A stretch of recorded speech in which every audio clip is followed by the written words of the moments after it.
Jared Rand, and this is the Humanitarian Structured Project call. And, I obviously I've talked with thousands of people across the planet that have projects or ideas. Project starts with imagination. And a lot of people say, well, my personal opinion is that everybody in some way, shape, or form should be participating in some form of humanitarianism, genuine humanitarianism, not the one where people, use humanitarians to do devious, deceptive things, but, in generosity and honesty integrated honesty to be working some way, shape, or form with the civilization of the planet, so helping. We're moving into a civilization of the universe, so it's a big transition. There's a lot of people, a lot of you probably have people that you know that are in need of assistance in your communities and places that you, through the years, some of you spend a lot of time looking at things, and everybody's always coming up with ideas. That's all phenomenal, because it all starts with imagination. Everything starts with imagination, okay?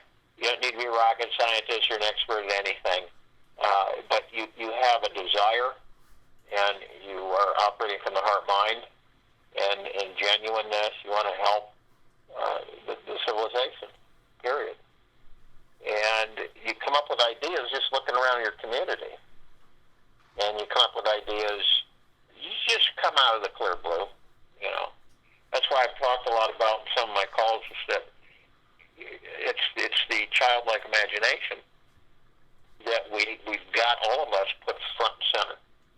Because there's no real limitations on what we as a people can create on this planet. There really isn't. And I'm talking about the uplifting higher vibrational frequencies. I'm not talking about the bad stuff that the lower frequencies embrace, like, bombing and blowing up and causing harm, to life. But taking that into consideration and understanding for yourselves is that, and this is crucial because I've seen it through the years where people have had projects that genuine, but they did everything they thought they were going to do, to put everything down, get everything together. And then when it faced them, the reality, when it came in to initiate, it was overwhelming to so many because they just didn't realize, and how could they, that, these projects they take a lot of managing, supervising, integrating. You've got municipalities, you've got situations where you have to comply with certain things in order to get things going. That'll eventually dissipate to non-existent, but right now it's still there. So you've got to you take a kind of like a hit sheet, a hit list, and then this is another part that's interesting because there's a lot of people that have these projects, but then you say, okay, now you've got to go out and do legwork. You've got to do research. You've got to talk with people and find out just exactly as close as possible what you're involved with, what you've created to become involved with and committed to. Because and we all know this, that individual, you're not going to be able to do a whole project. Not unless you make a sandwich for someone every day that's homeless. That's a project. That's different. But when you're looking at some of the projects that people have shared with me, they're quite ambitious projects. I'd like to, a lot of people say I'd like to open up healing centers across the country, or just, maybe in my state to start with. Well, have you thought about what it's going to be like to set up one of those? Where do you start? Where do you begin? And, it's great to say, well, I'd eventually like to have several of these across my state. Well, that's good, but where do you begin? What are the basics to lay your foundation out? First, you do groundwork from the standpoint of research. You got to do research, right? You say you got a project, you got a business plan, you've got a project plan laid out, so on and so forth, but you've never done it before. And, you've got to find out what is it going to entail. How many people will I initially need to help me with this project? And not only how many, that you can get by with in the beginning, okay? Key, like a launch team core group. What do I, who am I going to talk with? I got to talk with some people to kind of pick their brains on ideas. I plan on, doing this project, and this is, the generic or the general layout of it, and I'm going to need, so if you have a healing center, you're going to need the first one you do, and I'm just using this as an example because a lot of people want to do this, is that you find a building. Drive through your town, wherever, and you find a place that, man, it doesn't have to be pristine, and perfect, but you find a building. Now, what are you going to accommodate in the building? What are the services you're going to have to begin with, and then what are they going to be as you advance, as you expand, as these technologies become available to you? So these are things that a lot of people overlook because they believe, well, when I have the financial resources, then I'll go ahead and start doing all this legwork. And it makes sense to do it beforehand. Now, you're not committing anything. You're not running to a realtor and saying, yeah, I want to buy this property and this building for my new business, blah, blah, blah. You're just looking. You're doing research. You're getting ideas. You're fact-finding. That's all. You're like the detective, the PI for private investigator. So you go out there and you seek out you're just in conversation. That's all. You're just in conversation. You're saying, and then you wait to see how people respond. And again, this is networking, okay? Because you are networking. There's no way around it. So you go out and you start networking, and you start talking with people and get some ideas and look at buildings. Now, it doesn't mean you have to be a realtor or a building professional or inspector, anything like that. You can bring all that in later. But initially, you're getting an education and experience. So you're laying the groundwork for yourself and developing your personal foundation for yourself so that you're somewhat knowledgeable in these areas. Not heavy duty, but scratching the surface on different areas that you've never known anything about, but you will because you'll find out about them and you'll talk with people. And this also, understand, this is all connected because when you do this in the beginning, you then begin to realize, okay, now you start, the universe starts answering for you. It says, okay, now I'm getting a clear picture on the personnel that I'm going to need, the people that I need to bring in with this project to help, to assist. Because through research, you will get enough exposure to start understanding more clarity on the skill sets of people that you're going to require in order to successfully launch your project. And the only way you're going to do that is by you going out and researching and investigating. You might see a building and then you might say, could I take a look at the inside? Because I'm trying to get some ideas for a humanitarian project that I'm committed in initiating and launching. And so you go into the building and you start getting ideas. See, it's always the imagination. Your imaginations are going to be front and center, guys. It's not going to be this conservatism oh, well, no, maybe. You're going to expand your imagination, and you look at a building that might be kind of, not too great. And because you're always looking for existing buildings. I'll tell you that right now. Why? Well, because of the resources and because of being expediency of getting things up and running as quickly as possible. Now, you compare that to having to build a facility and having to get, the licensing, regulation, and all that stuff in place, it could take you to even get everything ready to build. It could take you 6 months, 8 months, a year or more before you're ready to build. And then how much longer is it going to take when you begin the construction? So when you look at an old building, you're not looking at its skin or its interior for anything but possibilities.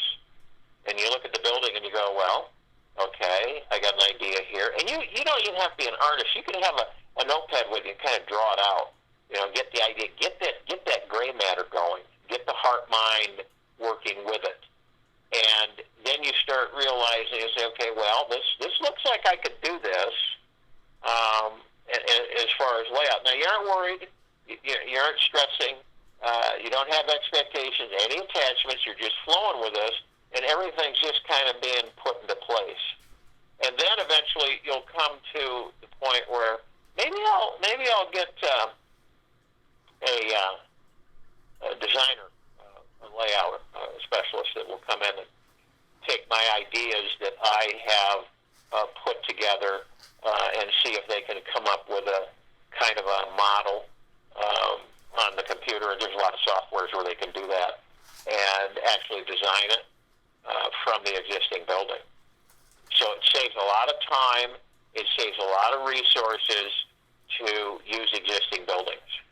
That doesn't mean all the time you're going to be able to use existing buildings, but I'm saying if at all possible, because we know in this country, in America, that we've lost a lot of the manufacturing ground. We've lost a lot of skilled labor across the country because of the fact that we had lower dark matter frequencies siphoned it off for several decades. And now as we regenerate that, that's going to start, picking speed up and expanding. And which is going, now right now, guys, we got a lot of empty buildings in this country, all across the United States, all across America.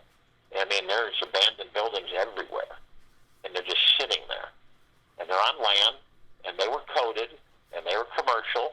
And so, you save a lot of hassle when you do that. And that's why I'm emphasizing it so much, because you will need buildings in most cases. You will need facilities. From what I've been able to surmise that that people have, what they have in mind is, setting mostly the healing facilities, also putting together living facilities for people, decent, nice, getaways and that type of thing where people can live and enjoy their lives. So that's another thing. Okay? You could look at different properties, and then you start understanding. It's like you understand that different states have different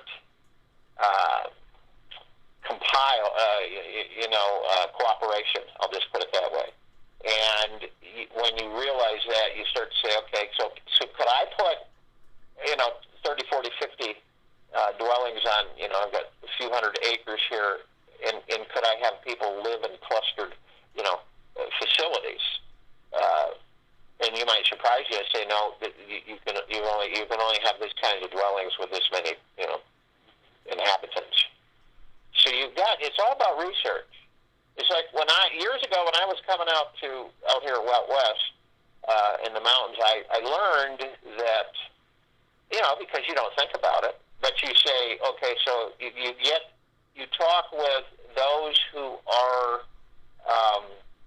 pretty good authorities on a specific subject like water usage and water rights, okay? So in the beginning, I was looking at the fact of how many wells can I put in on so many acres. And at the time, out here, it was every 35 acres you could put a well in. You could punch a well in. But that's it. See? And then other areas wouldn't allow you to even put a well in. So you've got to, because you want to be self-sustaining. I'm going to tell you why. Now, you could partially be hooked up to, because you're going to need power. You're going to need, in the beginning, you're going to need water, just like anything else. And so you you're going to be on the grid in the beginning, but you also have to understand that you need to be able to facilitate transfer of technologies so that you slowly and eventually are self-sustained. The goal for, or the direction for all humanitarians working on projects is to be self-contained on facilities across the planet. And that means, water production self-contained, power distribution self-contained, all of these things that you don't have to rely on the old system. You see what I mean? You just don't. What better way to start a whole different civilization than to have facilities that carry the new fifth-dimensional technologies? That you don't have to worry about water production, because we've got technologies that you'll have all the water you ever need without having to pump it out of a aquifer, well in some of these villages and towns across the country. You'll be self-sustaining in the building, and then the surroundings, and then the people coming in.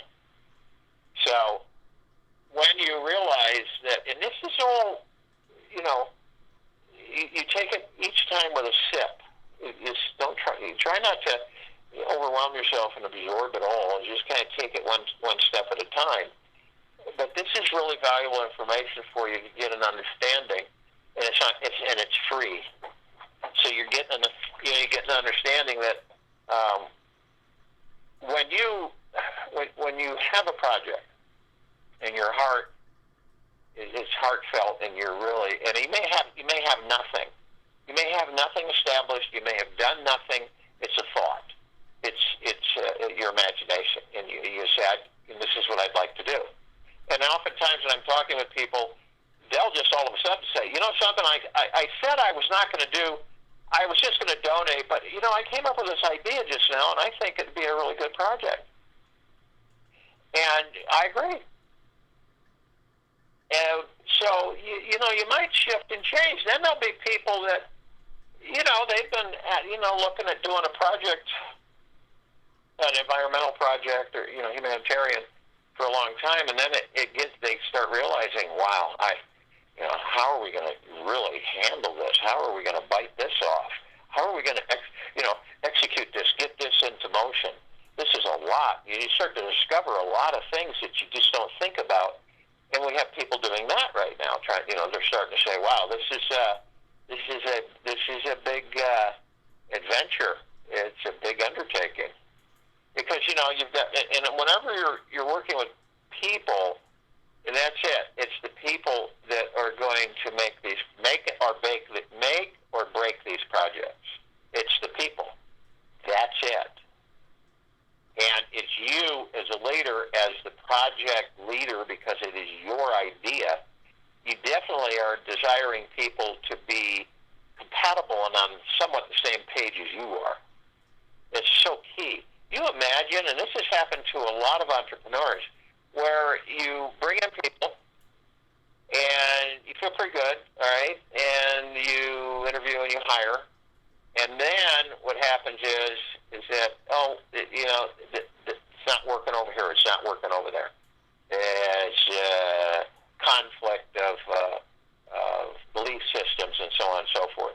So it creates issues, so to speak. And what you do is you try to alleviate beforehand as many issues as you can. You're not going to be able to eliminate all of them, but it is good that you can eliminate the majority of them. And that is in the formative beginning of your beginning structure of your humanitarian project. And I think that not everybody is set up to do a project. Everybody's going to have a different flavor in different directions, and people will pick up on it. It's like other people say, "Well, I'm going to fund. I want to be involved in some of these things to fund them." And you're going to establish a situation where you're going to make sure that the funding doesn't go to someone who doesn't use the funding correctly. And what that means is that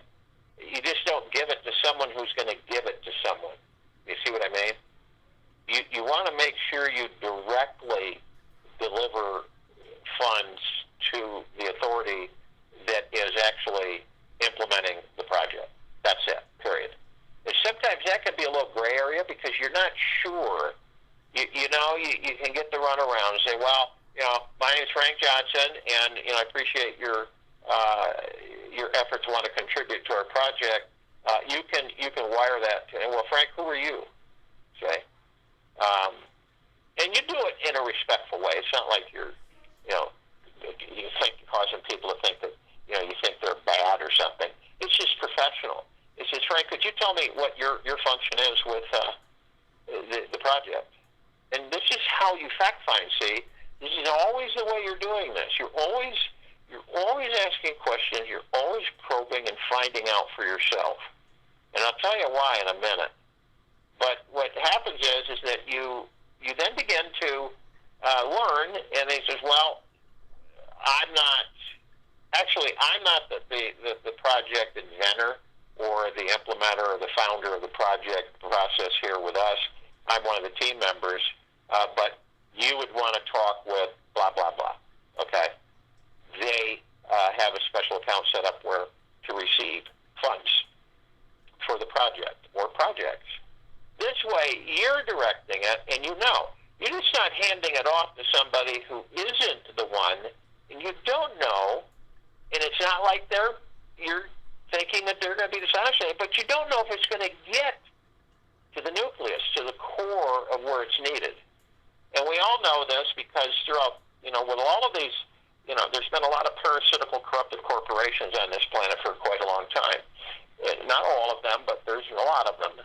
And you just find out for yourself. You fact find. And that's for those who are looking to donate on different projects because they'll have the funds to do so. They've also come to the realization that I'm not going to need all this. Nowhere near it for myself, so I want to make sure that it is effective and it helps the civilization of this planet. And it could be in a small way, it could be in a medium, big, large, super large, whatever. Because I'll tell you something, guys, you know this, that through your own countries and cities, and not just the United States, but everywhere, infrastructure is really poor in most cases. We just don't have a civilization of the universe infrastructure. We don't have it. It's not there. Everything's piecemealed. Everything's kind of half broken and half not broken. And then, the authorities just get by, and they don't put the money where it's supposed to go. And we've experienced this as a people of this planet for many generations. We know that. It's not something that we don't know. So guess what? We can circumvent that because we don't need to go there. We already know that. So you guys become the distributors of wealth and funds. And, some people will set up projects that will create thousands of jobs. I mean, some of these projects will take hundreds of thousands and millions of people to implement. And as we transition, here's another thing that you want to think about, is that what the structures and the technologies you'll be using in the very beginning are temporary. All right? You'll use them to get things facilitated, but they won't be permanent. So we will bring in, there's groups on the planet that will bring in certain technologies and make them available that you'll be able to replace some of this archaic stuff that we are forced to use in the beginning and just eliminate it. All the buildings eventually will be self-powered. You won't have wires running to them. And this is to give you an understanding as you're, if you need a building, if you're going to acquire a building, and you need it for your project, it's something for you to think about. All right, I understand that we have certain technologies that we'll be using in the beginning, but also I want to make sure that when we retrofit or retool this building, that we have the flexibility that it will be easy to transfer or shift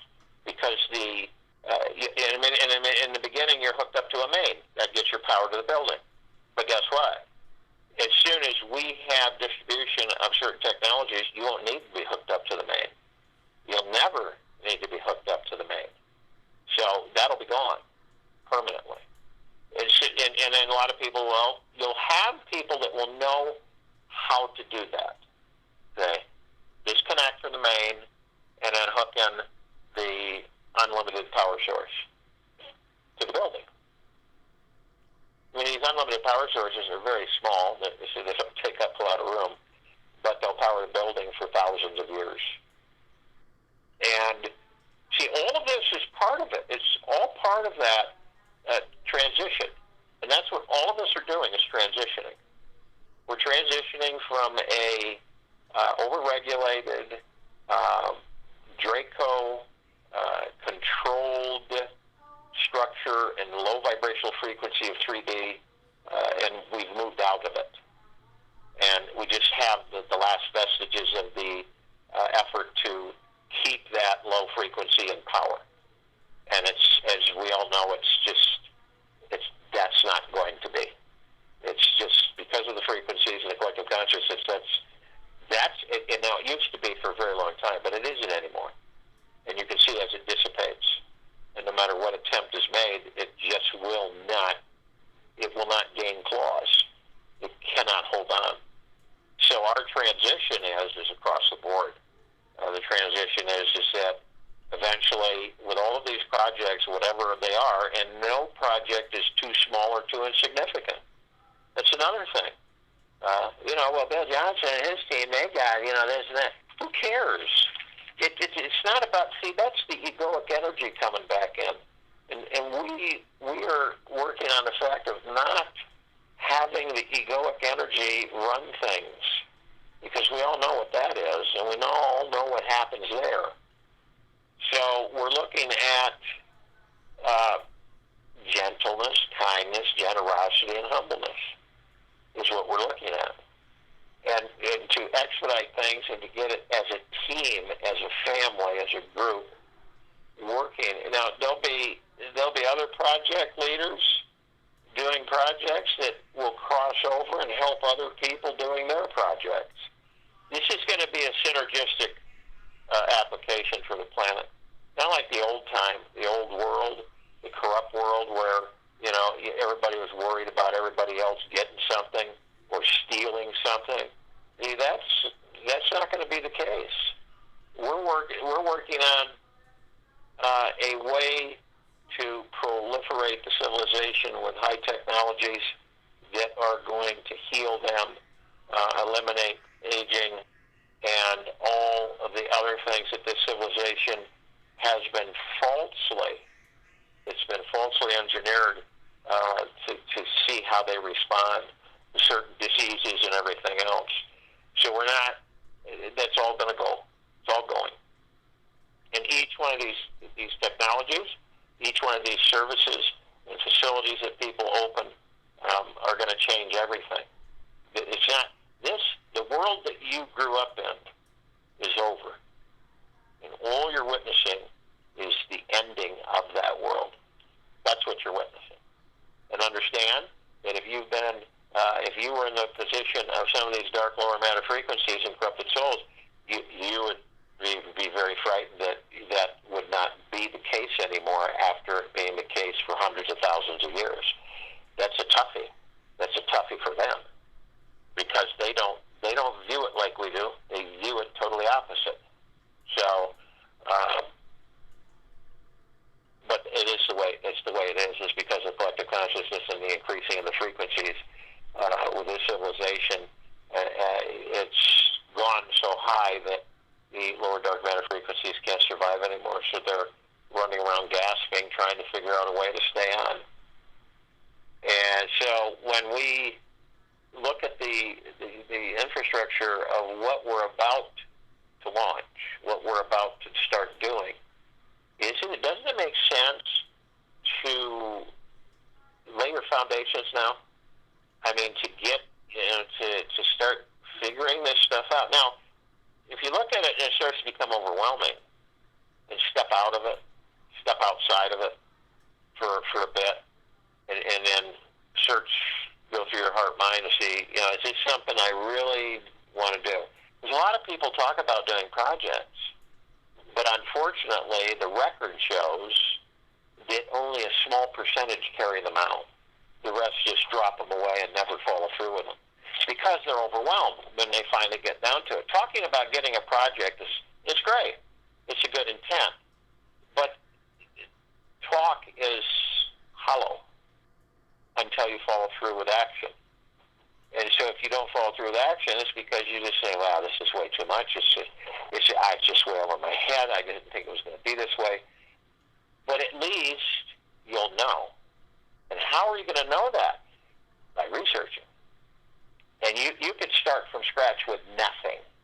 No contacts, nowhere to go, not knowing where to go or anything. And then you can get on a computer and you can say, okay, let's look at my community. Where could I go, start talking with some people, get some ideas here, okay? And that's what you do. You form a kind of a pseudo-mastermind group with the resources in your communities. And then you start drawing on those people. Now, you're not going in, well, yeah, I'm going to do this, and all this money coming in, and yeah, it's going to be great and everything.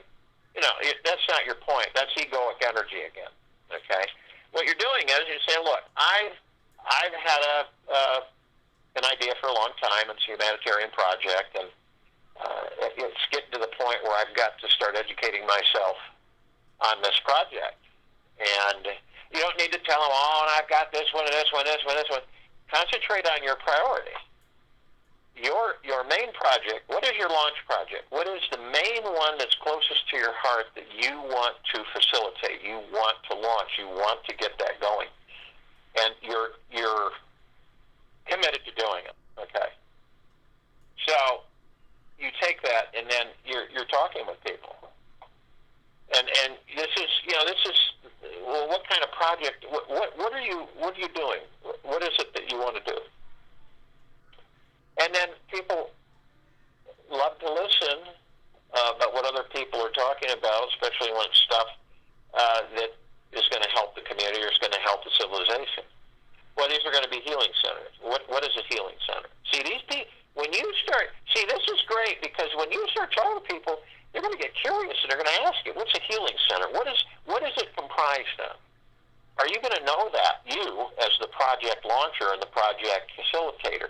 Are you going to know that when they start asking you these questions? Because they will, and that's part of it. That's part of the exercise. That's part of you learning.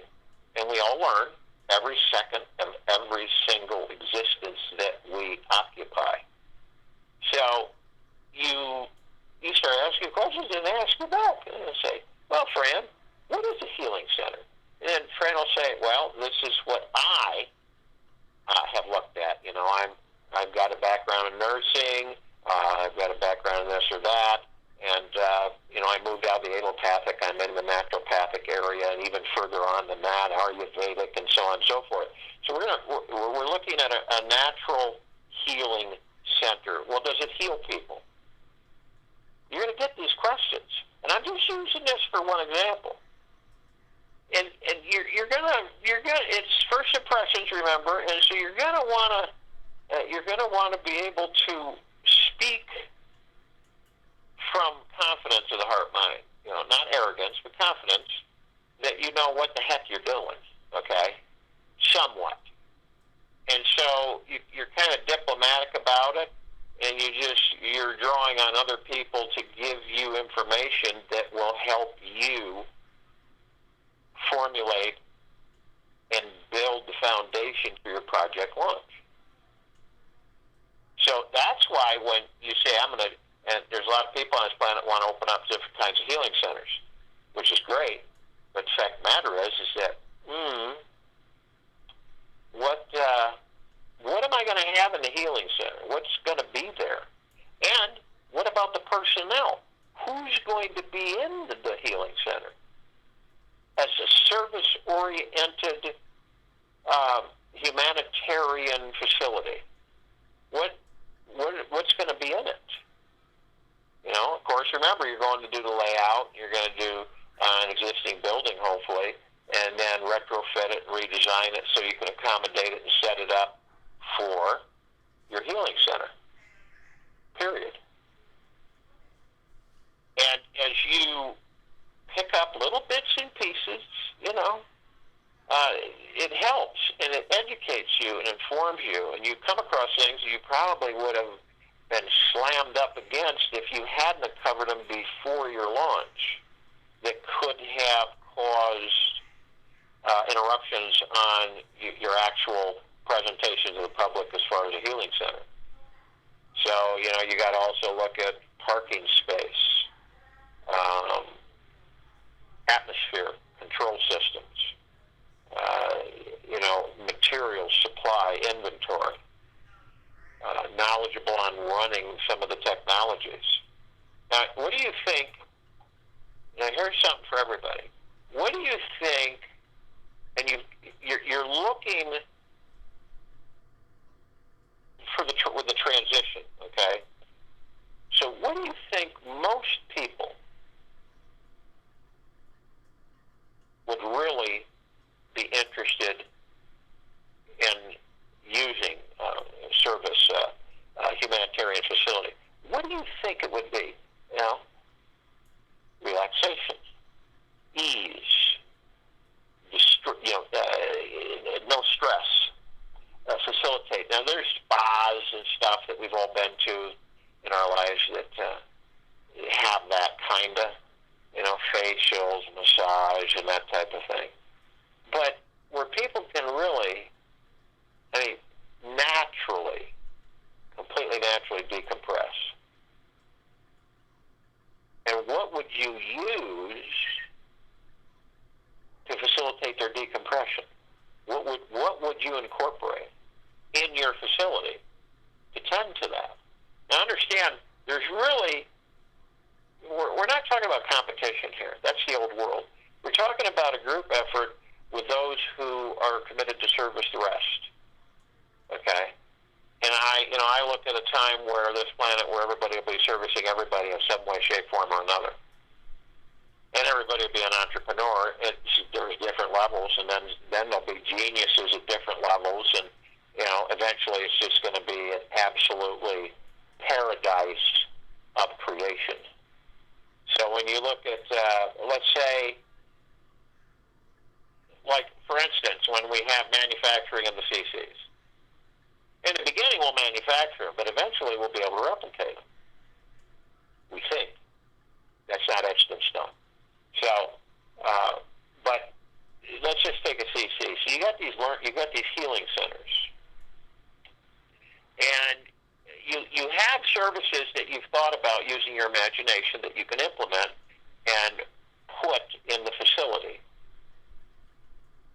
Now, understand with a CC, okay? Some people, and I've interviewed a lot of people, but some people, they just want to have things fixed. Okay, they haven't gotten to the understanding of whether or not they want to, become young again and stay young. So the CC can be used in many different fronts because you're going to, and this is the project that you're pretty much familiar with because I've talked enough about it over the years. But you might have someone come in, a client come in and say, I fractured my leg several years ago, and it's given me problems, and arthritic, and bone spurs, whatever. And I'd like to have that eliminated, so they could go into CC and have that done. Now, it wouldn't do a full reatomization on them, but it would correct whatever their issue is. You have someone that comes in and they've got a plethora of things. Let's say they've got type 2 diabetes or type 1. And they're just tired and it's starting to really affect their bodies and their quality of life. And they go, I'd just like this to be gone. And you could do that. So the CC is going to handle a lot of avenues and things that people will come in your doors and you'll be able to, we can do that.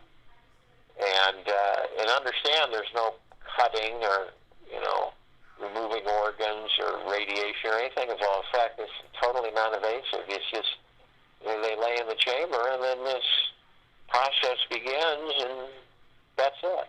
It's only a few minutes. band, but I'm 80 years old and I just can't play anymore. So I'd like a young body. I'd like to be about 30, because last time that was a good age for me. And I'd like to be, I bought some new tennis rackets and balls and stuff, and outfit, and I'd like to be able to go out after the treatment and play tennis. Guess what? Done deal. Done deal. So you can see how absolutely imperative the celestial chamber is for the entire civilization of this planet. It's imperative. It will shift and change a lot of the things that this civilization has been burdened with. That is to lift all that muck and everything once and for all away. So in a healing center, the CC, multifaceted, okay? Because believe me, as silly as it sounds, not everybody wants a young body. This is how they've existed and everything else. That's their prerogative and that's their decision. The fact of the matter is now, what about a project that you guys have that you can incorporate? And all I'm talking about is incorporating the technologies that we hold. Now, the other groups on the planet have other technologies, okay? So what we're working to do eventually is to have a synergistic assembly of all of us interacting off and on, together, and literally having this a massive think tank on the planet to continually progress and assist the civilization openly, with integrated honesty and no secrecy. That's a big difference, because that's the old world. That's how they operate. But in the new world, it's not the way it works. So everything's open honesty. That's why we're open sourcing our technologies. And what people say, what is open sourcing? It means we're giving it away and encouraging those who receive it to advance it, to expand the knowledge base that originally put it together. So you can see where things will go. It's just going to be an unending adventure of high vibrational frequency. So the healing centers can incorporate a lot of technologies, but in the meantime, when you facilitate a healing center, what are you going to have in there in the meantime? What is it you're going to facilitate, put together? Launch. Are you going to, you say, well, we've got the facility, but we can't open the doors until we get this technology, this technology, this technology, this technology. You're going to have some form of a bridge of certain things that you can incorporate, that you're aware of, that you can access now in that healing center. As these technologies are made available to you, then you transition this and that and this and that into your facilities. Okay? And it's so different. I've had a lot of people talk about refurbishing dried, bent-out land. Okay? Dried, bent-out land. What that means is that we all have those properties in our communities. Okay? And you just look at them and go, oh, boy, who in the heck would want to do anything with that property? The point is to encourage people, is to get properties and really don't do anything with them except enhance them. You see?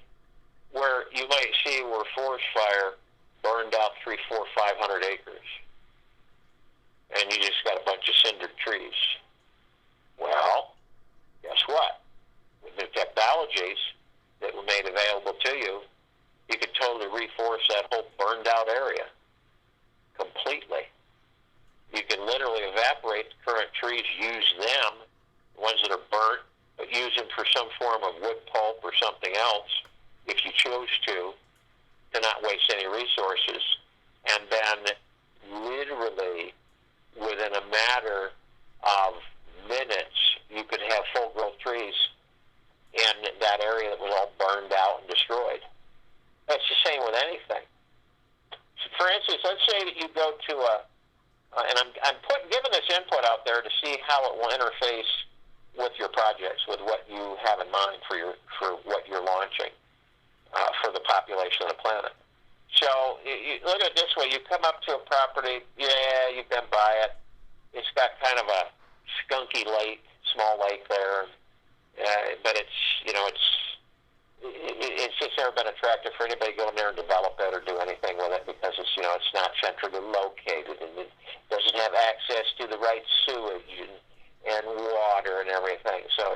kind of like, a blank property. It just kind of sits there. Someone owns it but doesn't do anything with it. And then you look at it from the standpoint of saying, how can we revitalize this and make it a vibrant, beautiful place for everyone to come and enjoy? Okay? And not build on it, but enhance the land, enhance it. So so you look at the lake and you find out, get a water education and how it's fed and figure that out. And then is it polluted? Then we could go in with technologies, clean that thing up, make it a pristine water area. We could increase indigenous plant growth in the area and eliminate some of the bad plant growth or parts that really aren't desirable. We could put like a park setting in there. It's like, one time in this country, in all of the small towns, there was a center park. You remember that? You'd have like a clock house or court hall or something, and then you'd have a grassy area. There was always a nice park. Everybody come to sit benches and kind of hang out. And then surrounding that park pavilion area were little stores and shops that people had, grown up with and everything.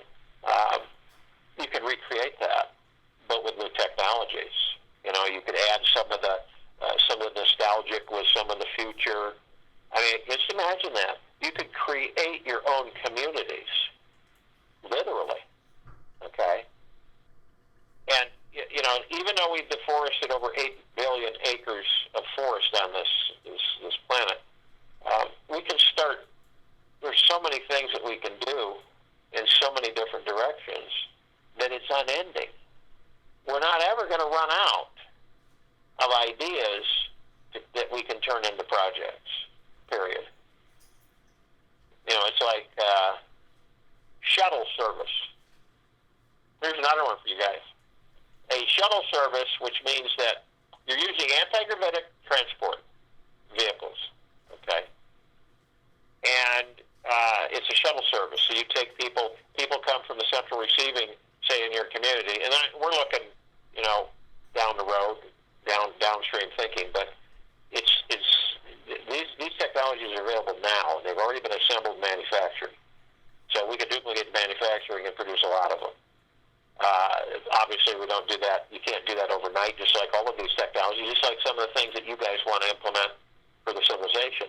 So what we look at is that it's a blending transition. You use in the beginning what is available to you until new technologies are then you're given a heads up and say, okay, we have a CC available for you for your healing center. There'd be a manual. There'd be an understanding on how to work it. It's not difficult at all, but you have to know what to access for people, how to access it. It pretty much does everything itself, but then you've got to understand what it's doing when you're looking at a six-dimensional interior of the Homo sapien body. When you see organs in real time operating, and that's what you're going to see. When that thing scans the body, it will literally, you'll be looking at a holographic image of exactly in 6D, exactly what, really first time ever, to look at the entire inside of the body. I mean, you could scope it, you could focus it right down into the one blood vessel, and you can see everything in that little blood vessel. So its abilities are endless that it has. So what you're doing is that you'll have someone come in and say, yeah, we've just now received our first celestial chamber. So can you imagine? I mean, it's very rewarding and exciting. It is for all of us when we are able to legitimately help our brothers and sisters have good lives, happy lives, healthy lives. Okay, enjoy the life, so they don't do the opposite. Hate the life as the body ages. None of us are interested in that. We've all witnessed it. Most of us have witnessed it, and some of us are going through it right now. As I talk with enough people that share it with me. And so you begin to realize is that, okay, so and this is how I'm expanding this way beyond the plain vanilla flavor that a lot of you have gotten, because it's more to it, much more to it than I've got a project and I'm going to do this, this, and this. You open deeply within the heart-mind and you start designing it. Do you have to be an engineer? No. Do you have to understand stress factors? No. But so what do? You create it through your heart-mind. You imagine it, and you believe it, and you'll create it.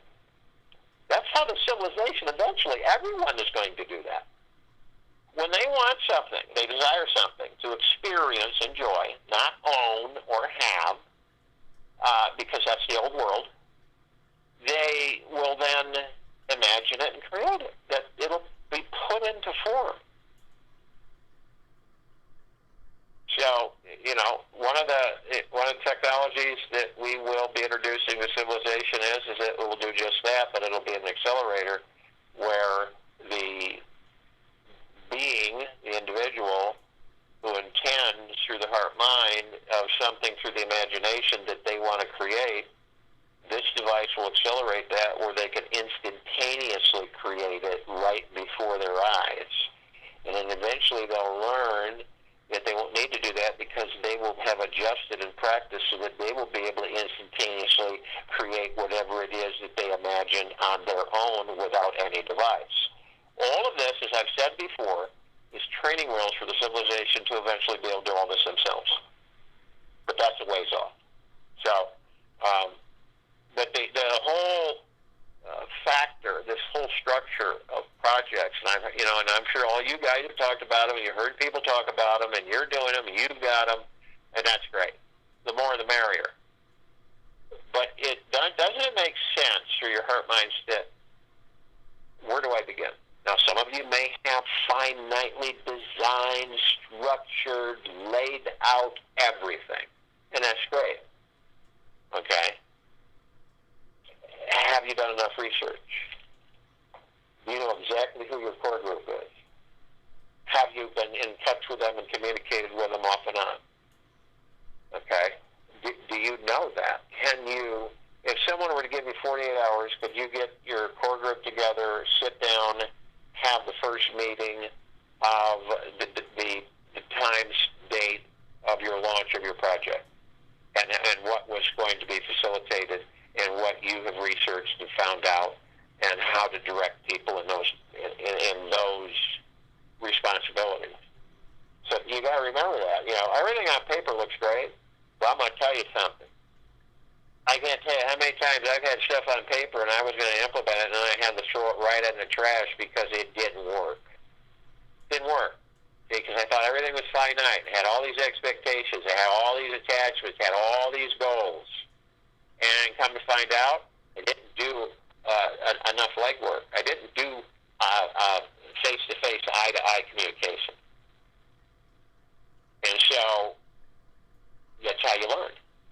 And I've come to the full circle of figuring out is that you got to go out and do legwork, interact with people, talk with people, take down notes, and then understand what your direction is. And you feel a lot more confident through the heart-mind when you've done this. Really, you really do. And then there's people that will ask you this. I know they'll ask you if they haven't already. How much is it going to cost? How much is your project going to cost? Well, the only thing you can logically do is guess, is estimate.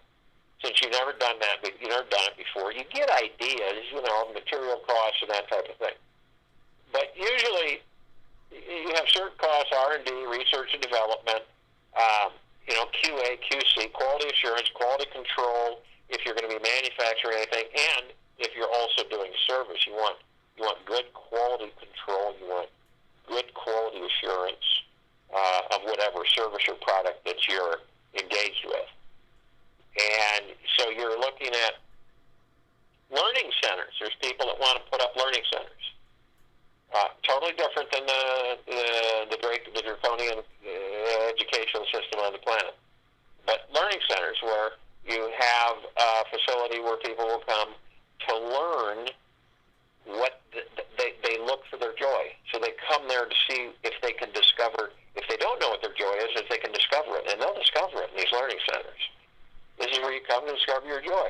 You know, here's some of the, and not from the old world, see, this is where people will have an adjustment of creating new things through their imaginations, based upon their imagination, not based upon old structure that really didn't do squat for the kids on the planet.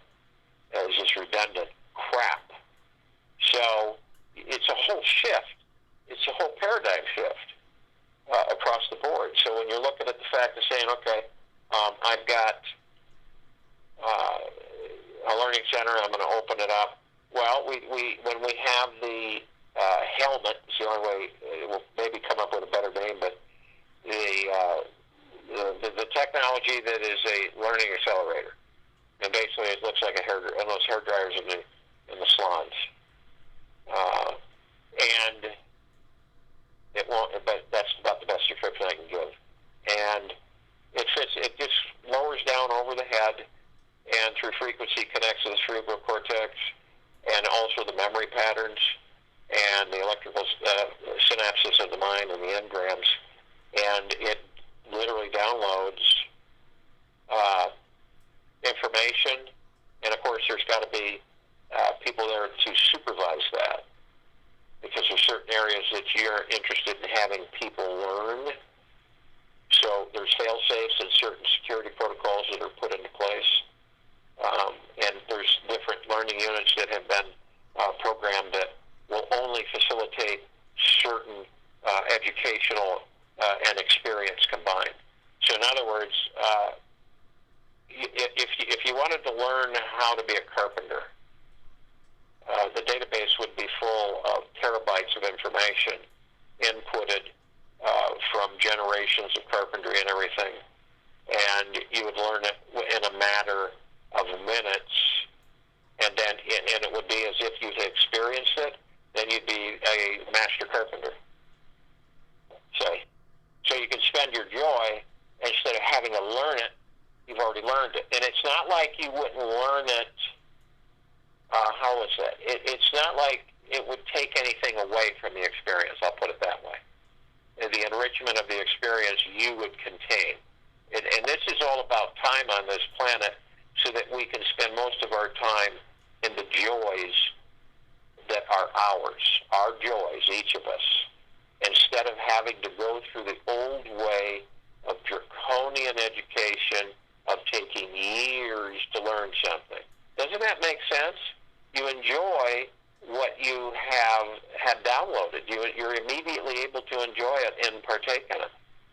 You know, some people might say, well, I thought this was going to be my joy, and now that I've learned it and I've started doing it, so you go to something else. You imagine the kids, and of course there'll be sections for certain, age groups and so on and so forth. But this is the learning centers, and I've talked to people, and people have talked to me that they want to open up these learning centers. See, and understand, it's what you work with in the beginning. It's the technologies that you have at your fingertips in the beginning. You'll have the funding. And that's one, and we all know this, those of us who have been working with projects for years, decades, we all know it's always the funding. It's always getting the funds so that we can implement the different structured projects. And they're structured. You structure the project. It isn't a whim. You expand imagination and you start creating. As soon as you get a thought, you're creating it. If you embrace that thought, you're moving energy into form, whether you know it or not. So once that confidence in the heart-mind becomes front and center, there it is. Okay? Someone could come to you and say, are you going to do anything? Like, have you thought about maybe doing present? Right now I have one project that I have brought into reality. Period. This is what I I'm going to do. And so it's a constant expansion, if you know what I mean. There's no dead end, see? There's no dead end. And see, this civilization has never had the opportunity, really, symmetrically across the board with it, to be able to do that. Because it's been stymied, and it's been misdirected, and it's been manipulated and diverted so many times that it's never been able to do that. Now imagine what happens when that flow is restored to the population of this planet. It's going to be a whole different ballgame. People aren't going to feel resisted. They're not going to feel contained or controlled anymore. You know, they aren't going to live in fear and force against them. That's going to all be gone. So, and as I paint that picture, you know, that's part of the paradise that we're in right now, and we're just now gaining the momentum to facilitate the shift of these different applications and services and manufacturing for the civilization of the planet. You know, you're creating value, you're building wealth, okay, for yourself and the civilization. It's not something that, I don't want to have to do this. Oh, it's what a rigmarole, what a challenge. And no, you'll enjoy it, see? You'll just enjoy what you're doing. And if you don't enjoy it, you don't do it. So the structured project, as I've been talking about, contains those ingredients. Is where you do legwork and everything. You talk to different people, you know. People will give free advice. I think for the most part you won't have to pay people because you aren't really at that stage anyway until you're hydrated, until you facilitate the funding. Either you're going to have the funding or someone's going to give it to you, but you might as well just figure that right now. There's not going to be a funding issue. So either you're going to have the hydration or someone else will. And I'll guarantee you something, there's a lot of people out there that just, their purpose is not to do a project. Their purpose is to contribute to the project financially, period. Or to assist in some areas of different projects so that they can help others complete those projects in a more expeditious way. So there's a lot of room and a lot of interaction that's going to engage amongst all of us that are committed, came here to facilitate a new world, a paradise, a God planet. And it's not figuratively, that's literal. And we're the pioneers in the transition process. We're the ones that will facilitate a lot of this stuff put together, not through egoic energy, but through heart-mind, because we enjoy doing it. And we desire that everybody on this planet deserves the best of everything. No matter what they are right now, what they're doing right now, who they are right now, how much money they have or don't have right now, it all boils down to one thing. Everybody deserves the best of everything. And for the first time on this planet, ever, that's how it's going to shift. And the civilization universe has already been born amongst us, and others are soon to follow. So, just recapping, understand that if it's your project, which means that you embrace it, you're the implementer, okay? And so you want to make sure that you talk with people, network. You've got a pretty good idea through your heart, mind, the imagination, the thought. Put it down on paper, and then start thinking, how are you going to put it together before you launch it? What are the key areas that you're going to need to give attention to? Personnel, people, big one. And if, and not to be fearful of that if you have not interacted with many people or you've been more shy and reserved in your life, but you know darn well that you feel really compelled to launch a certain project that your heart is wrapped around and that you really want to offer to the civilization. So you will. all about, it's like I said, you're like a PI, private investigator, not a criminal one, but you're privately investigating things for yourself so that when it comes time for you to launch your project, you'll have everything that you could possibly have at your disposal. Doesn't that make sense? It's not like saying, I'm going to pay you a bunch of money, so I want you to kind of hang out for a while. I don't have the money right now, but it's coming. That's not that. No, you don't do that. What you do is you just inquire, and talk with certain people. If you were going to do something like this, what would you do? You learn. That's what you do. You ask people. If you were, let's say that you had a project and you wanted to do this project, how would you do it? And see what they say. And you might pick up a few nuggets of knowledge that will really be helpful for you and your assembly. If you're assembling and I'm going to guarantee you another thing, once that project is fully initiated, you watch what happens with your imagination and the others in your core group. It's all going to keep expanding.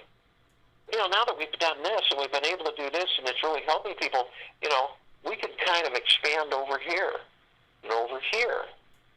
So I don't really believe that any of us in any of project endeavors, whether we are facilitating projects or participating in them or funding them, fact of the matter is, I don't think anybody's going to ever get bored.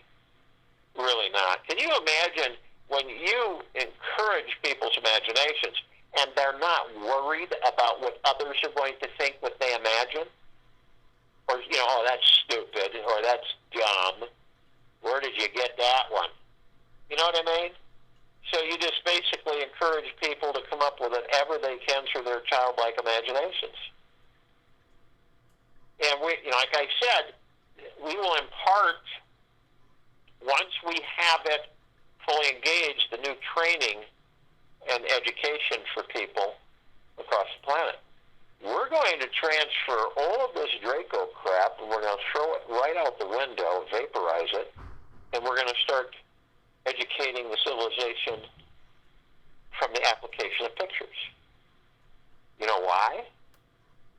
Equations, and a lot of people don't think about this, and this is important for the projects. Equations, fractions, quantums, particles, all of it doesn't pull on your imagination, doesn't put your imagination. In fact, it suppresses the imagination because it's an external authority dictating to you.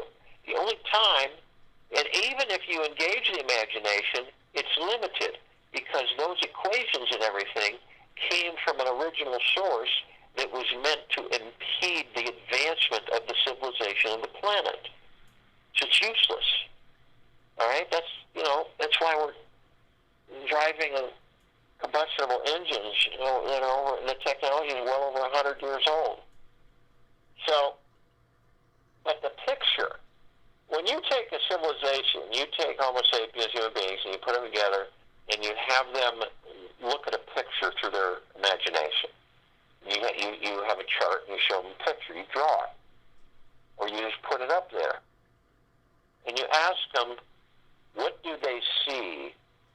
Use their imaginations. What do they see from this picture that they can create? What they can facilitate, which they can move into reality. Create into reality. Can you imagine? Okay? Now, have you ever read a book to a child, bedtime stories and stuff with, Spot the dog and the different stories and stuff? You ever notice that the child will constantly ask questions if it's a story they've never heard before? They're constantly, well, why is it this way? And then why is the dog this color?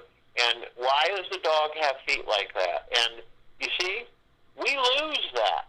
We lose that. We've lost that as a civilization. It's not gone forever. It's just been suppressed for so long, buried deep within. But when we get rid of all the refuse and debris that's weighted us down, and we put that, and I've talked about this for the last handful of years, you put that childlike imagination front and center, and get it all shined up, ready to go, and then you embrace it. Now, I guarantee you, when I show people pictures, they're going to create, and it will be effortless. They won't think about equations and fractions anymore, because their imagination will be the force. And the things that this civilization is destined to create is absolutely phenomenal. The technologies that are going to come from this civilization are going to forever change the universe, in a good way, by the way, not negative way, not lower dark matter frequency way. So it's just a spectacular time in our existence to be bringing all of this into fruition, into reality. And I know some of you, since probably when you were born and a few years after that, you just knew. And now here we are. Time's irrelevant. It's just a construct of slavery on this planet. So what we'll do now, like we usually do, or always do, is we'll do some Q&A, see if anybody's got some questions here.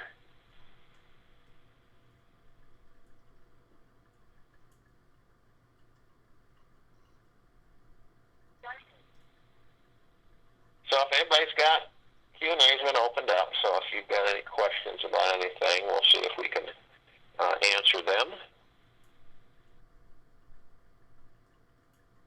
Because now's the time, guys, that we get focused on this.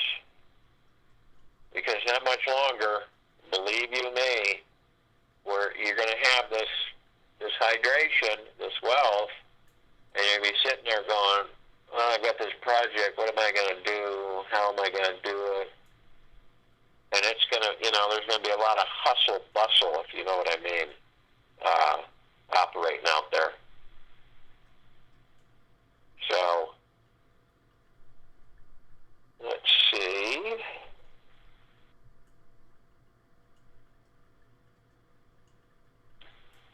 Brother Jared, how are you? Good, Mark. How are you? I'm great, thank you.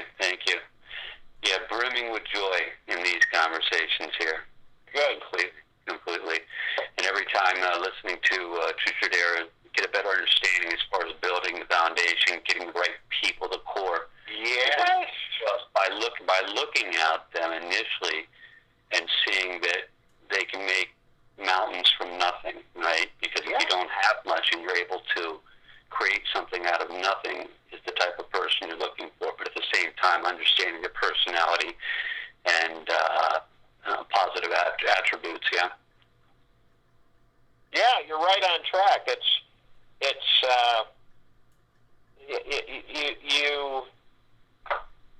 like the training platform at Tradera. It educates and helps people get prepared for the projects and everything else coming their way that they have not acclimated themselves with. And so you've got to find an educational, some knowledge base that people can sink their teeth into and get really ready, because we don't have much time left. We really don't. Right. Before all this stuff starts kicking into gear. Right. Yeah, absolutely. Seems like we don't have much time left. We'll see. Nobody knows until we know. Right. That's right. That's the other thing I was thinking about as we were going down that path, and I don't know whether this is useful or not to some, but again, I'm an entrepreneur at heart. Have been. Obviously, this is my makeup. Entrepreneur clubs, incubators, things of that nature, and some people really aren't good at networking. Perhaps they could also go to these. Every little town, city has these these groups, and you can go hang out with these people, and you can start reading these people, and just start saying, perhaps introduce yourself as, I've got a couple of ideas, but I don't know how to go about it. But once you start immersing yourself within these groups of people, you start getting an understanding of who they are, the way they think, and you may be able to utilize some of their ingenuity for your projects and so forth. That's very true. That's a good idea too. Yeah. Yeah. And what would you tell someone if someone came to you and said, "Mark, how do I find these people? How I really don't. I've never been in networking, talking to people or anything. So that's kind of out of my element. How would I do that?" There's various clubs. You can go to meetup.com. There's and different groups of that. Just simply pull up entrepreneur clubs, entrepreneur networking, incubators, and things of that nature. And they've literally got them in towns and cities and so forth. So you should be able to pull those up on those in that aspect. Yeah, that's a good idea. Thank you. So that works. But listen, I wanted to the two questions that really, with regards to the CCs, are how many. Again, we'll be able to utilize the facilities that we put together and so forth. We're going to be able to have eventually we'll be able to utilize the integrated scooters and scope and so forth to get there. But again, taking into consideration that may be a year, that may be 3 years down the line. So how far outside of these major cities would you suggest that we start going ahead and putting these projects together? Depending on your whatever it is you're going to be introducing to the civilization, if it's not a sensitive technology like we've got, then it wouldn't be an issue that you could put a place near the city, commercial property, and you know as well as I do, there's a lot of that just sitting around. And has been for years after they gutted the manufacturing in this country. So, but they're all over the place. So you could just literally take a drive or get with a commercial realtor and say, I'd like to see some of the current existing buildings and facilities that are empty and not being used. Maybe an hour. Maybe an hour from town or the city, right. Because our transportation is going to change. So it won't be an issue, and I mean, seriously, in the not-too-distant future, it's not going to be an issue to get from point A to point B. If you're 2 hours out, living out in the country, and you want to go into the city where the facility is, you could be there in a matter of seconds. So, but I wouldn't put a facility or get it. I wouldn't purchase a facility right like downtown. No. I would use it on the outskirt areas where most manufacturing usually is anyway, and most of our cities and towns in this country. It's usually in the outlying areas for commercial property. And that's what I would do, maybe a half an hour outside of town, 45 minutes. Okay. Which would help also some of the outlying rural communities that could use the jobs. Right, exactly. For those, that's what, it's about helping everybody. So they could use the jobs, good jobs, not crap jobs, but good paying jobs for people. So that, so we're going to refurbish this facility. This is whatever it was, could have been a donut manufacturer, who knows? And then we're able to go in, retool it, and set it up for our purposes in the project that we're going to be implementing. And then, you meet with the town folk and say, we're going to be bringing 100 jobs to town or 200 jobs. There you go. And then that's realistic, 50 jobs. I mean, and then the people are there and support it. Not like the old days, not like jobs that are really, just crap jobs and people do them because they need to make the money. It's not like that. But there'll be good jobs that people will enjoy doing and participating, and then we'll encourage them to embrace their joys and expand their imaginations within the company, within the business. And all of these are going to be unincorporated anyway. We're not going to be in the corporate arena anymore. We're going to be in unincorporated, sovereign operations. So, and that's what I would do. I would just look at half an hour, 45 minutes outside of town. Okay, that's what I was thinking. That's exactly what I was thinking. The other question is with regards to and obviously we've got to make sure again that we crawl before we walk, and we walk before we run. And again, I live overseas, So, or will be headed back, should I say. But obviously the primary operations of your facilities are going to be directly here in the United States. But on people who are thinking about outside of the United States, should we start taking into consideration, okay, we're going to have initially the manufacturing all done here in the United States, and eventually starting out distribution solely into the various countries, and or should we be thinking about establishing inline manufacturing within our respective countries as well? Well, yeah, you're going to want to, and I've encouraged the different groups that I've been communicating with all over the planet that we're going to open source a unit.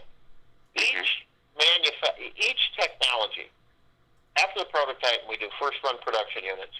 We then will facilitate and distribute those to these locations. Every technology that we have and we do that process with, then we distribute it to these different locations so that they can take those technologies and start manufacturing them. So yeah, they would have to have the ability, and what we're doing is that what we do here, they'll be able to do wherever they are at. So we copy it and we make it as seamless as possible. And so the basic foundation of what we do, they'll copy. We open source the units, technologies to them. They in turn, because look at how many people we're looking at, billions. So it's going to take a lot of us to do that. It's going to take a lot of manufacturing facilities across the planet. In the beginning stages, you see, now understand something. When they get they get the consumer replicator, then they'll get the industrial replicator. Okay, and obviously industrial replicators for larger things, creations. And so when they have industrial replicator, and we've been able to successfully replicate the other technologies through the industrial replicator, then it's a different story. Then their manufacturing base is basically turned into replicating and distributing. Okay? Right. So these will be phases of transitions. The first one is make sure that you have a facility that you can inline do manufacturing.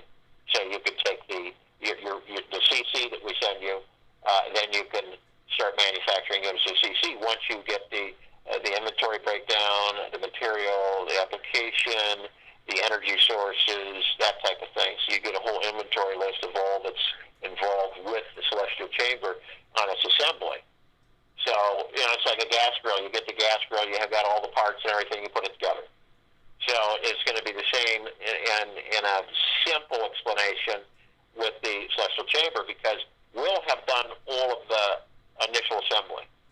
So then we'll be able to expedite it out, and then you guys will be able to have the entire inventory list, material flow, everything, so that you can initiate it in your manufacturing line, and you can start making them. It's essentially an assembly line. Yeah. Okay. Yeah. Okay. Yeah. And then your R&D facility, which you should have, will work on a way to advance the technology. So you'll take that technology that was given to you, and then your people and your team, your different teams, your AI team, your fabrication team, your energy distribution team, all of it, plasma team, tachyon teams, all of that together, and then you say, okay, how can we advance this thing? How can we take it in different directions, guys? What can we do? And, of course, it will be done through picture education. Mm-hmm. So see, we're going to throw the equations out the door. Yeah. I know that's going to really, some people go, well, you can't do this. That can't be done. Oh, really? Watch us. Yeah, it's been awesome, Jared. I got to be honest with you, because as you're talking about this stuff, as we've been going through this entire process, these 3 years have been just unbelievable. And the reason I say it is because as we're moving along here, people literally, and again I network, but people literally fall into my lap. One of them was a friend of mine. I was talking to her about a project she wanted to do, and she says, "Mark, you really ought to talk to this other friend of mine." And I ended up talking to him. It turns out where he actually was a NASA scientist and physicist, and an engineer rather, and he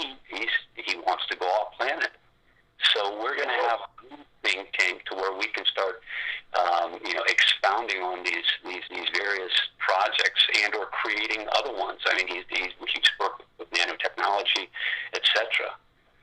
So, and just what you're saying right there for everyone listening is that you can, and that's part of the network. It's just you talk with so and so says, well, I know somebody that you might want to talk with, and then you go, really? Yeah. And I think that they might be a fit for this in a lot of ways. So then you end up talking to this guy and NASA and all of the experience, and he's been in the underbelly of the beast, and he no longer cares. He wants to help the civilization. That's the key, see? That's the key. Because there's brothers and sisters of ours that were in that corruption. They were in it. They knew it. But, of course, you want your family to be safe, you know? You want to keep your job, so you do exactly what we tell you to do, period. So they're out of it, and there's a lot of them on this planet, of course, but the only way you're going to find them is exactly how you just did. Yeah, and that's it's not just him. I mean, there's other ones as well. But once you just start getting out and start calling these distributors and so forth and tell them what you're working on, people gravitate towards that, and they essentially want to start helping you. And it almost, I don't want to say it becomes easy, but yeah, kind of. I mean, stuff literally, and that's the universe working for you. These people just start your lap. You're absolutely on the money. You're on the right page. That's exactly what happens. When you go with the flow, you don't have any expectations or tests. You're just talking with people, and you're not expecting anything. And the universe just says, okay, here's these people. This is what's happened to us. Mm-hmm. This is how we've met our whole team through the years. The same way you met that guy. Absolutely. And it gravitates. It just brings it together. You know, it's not a tough deal. It's not a hassle. It's fun. You know? Right. And at the beginning, I used to say there's small miracles, but now I just realize this is just the way it is, you guys. This is the way it works. Yeah, and then, you know, more like you know as well as I do, we all know that 2 heads, 3 heads, 4 heads are better than one. And when we're able to understand that the ego is not in command in this dimension, and that our heart minds are, then everything just kind of goes with the flow. Exactly. The other question I had, and again, we got to walk before we run. So if we do initially, because you've got to get operations obviously in the United States, but from my perspective, let's just say, okay, we'll start with one facility. With that in mind, to at least get a template down, so to speak, for first operations, first facility, how many beds do you suggest and or believe is optimal for one facility? Are we talking 1 bed for one facility? Are we talking 10 per facility, or what have you? Well, for everybody, you got to, again, imagination, you got to start thinking and going, and here's where this comes in, measure. Okay, this is sensitive technology, number one, okay? We know the planet pretty much. Everybody on this call is not asleep. Everybody knows that what's been going on here for a long time. So, but we also know that there's corrupted souls out there that haven't been mitigated yet. So we have to be careful on our initial stages and our initial manufacturing distribution. So when let's say you have a facility and you've got a service and you've got an application, you've got a project, and then we give you a heads up because everybody's going to be keeping in touch anyway. And so we give you a heads up and say, okay, we've got a unit for you, and we've got our team, the initiation team. They'll come out and they'll meet with your group, your team that you should have assembled, and then interact, go over things, and then you realize that how in your community, your area, geographically, what are you going to understand something that it's different when you say to people, we have this technology, it's information. We have some pieces of it we're going to be assembling it, and it's going to become available. And then you tell them, this is a technology that reatomizes the body, which means it'll reverse your aging permanently. You'll become immortal. And any problems that you ever had physically, you'll never have again. So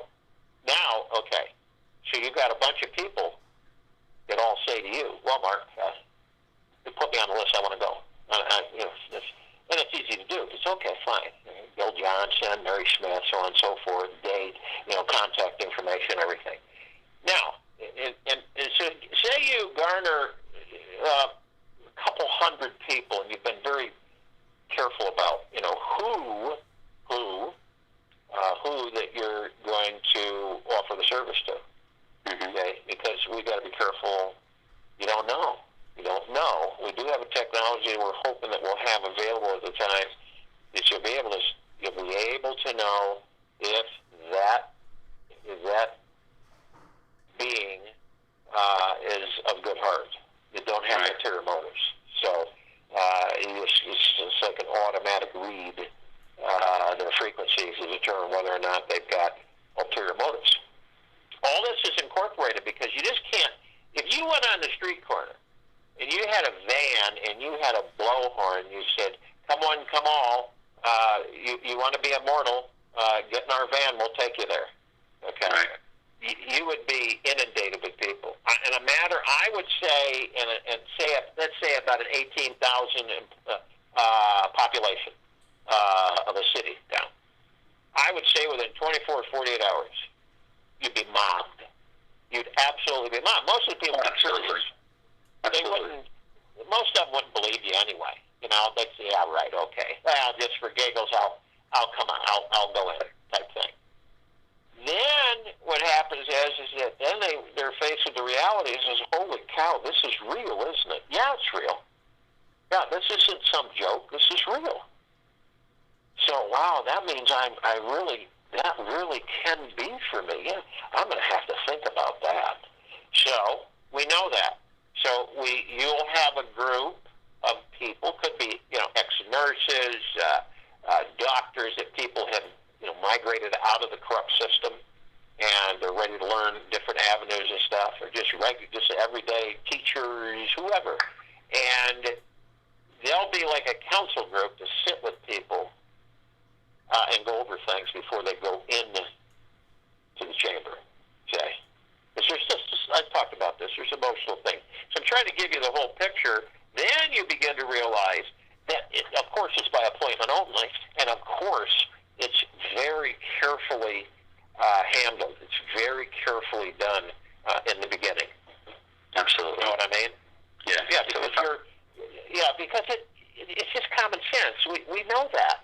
I guarantee you, some of the people on this call, they've got some inventions and things that they will implement that will absolutely be phenomenal. I mean, it's just, and it keeps reaching across the planet. We got people in Australia. We got them all in Europe. We got all the countries in Europe. We've got all of Eastern Europe. We've got Russia.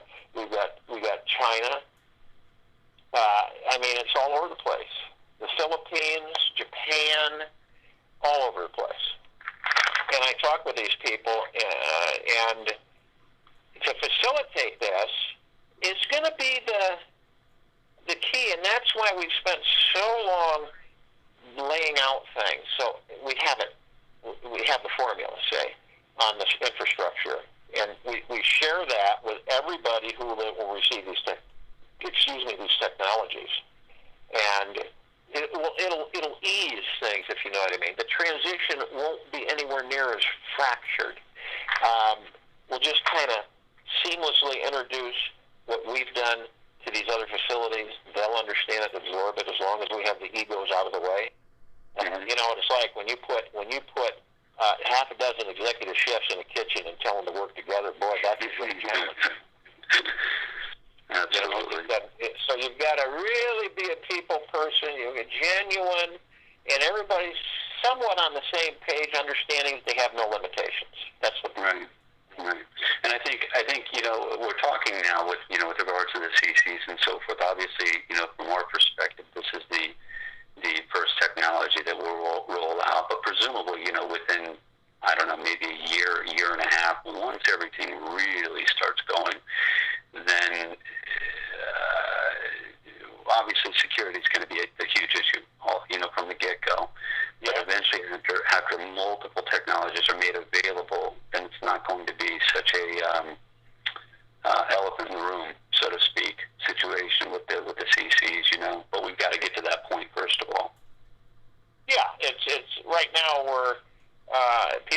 setting up area. People have eyes on existing buildings across the planet, and we know there's a lot of those. If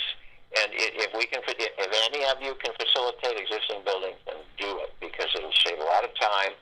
And you've already got built-in codes that have been, all of that, all that stuff's out of the way, and then you just go and retrofit it, set it up for the manufacturing and assembly. Because some of the facilities will manufacture if they choose, see. Mm-hmm. So if they want to manufacture the CCs, they manufacture the CCs. They'll have everything to do it, see. And then once we know that with the replicators, we can replicate a lot of the parts for the CC. Right. So you see how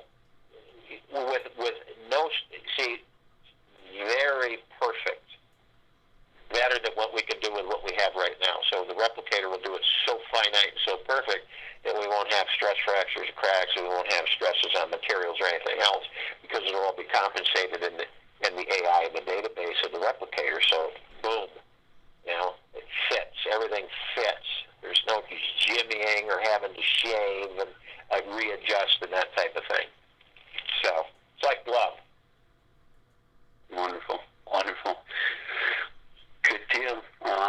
That was it. I mean, the last question, as far as the real quick, as far as the facility itself, what's the square footage that you may recommend? Well, I recommend that they have a clean and dirty room. Okay. Everybody has a form of research and development, because we want them to expand the technology. So we would want them to have a clean room. So that facility, of course, sets off from the plant. This is not connected directly to the plant because of the atmospheric stuff. So the clean room, dirty room combination, probably 60 by 60. If you can expand that double to 120 by 120. So you want a large enough facility where the clean room, the air is so clean that you can't, even through laser UV, find any particles in the air. Okay, very good. Good deal. That gives me a basis. Wonderful, my friend. Thank you so much. I appreciate it. Have a wonderful evening now. You too. Lloyd. Hey, sir, how you doing, my friend? Good. How you doing? Doing good, man. I'm just waiting for things to happen. We don't wait, we act. You're right. We don't wait, Lloyd. We don't wait. We do not wait. We move. Absolutely. I've got my eyes on several manufacturing buildings here in North Carolina, Jared, that I'll probably be able to act on as soon as we are hydrated. Yeah. And I've been in engineering over 35 years, so I'm retired now, but I'm ready to kind of get back into it. Well, we put your body in reverse age-wise, so you'll be a young guy again with all that experience, and then you'll expand out the experience you never thought you would have. That's what I'm talking about. And I've got a lot of contacts around the country that we can probably get involved, and so I'm just anxious to get started.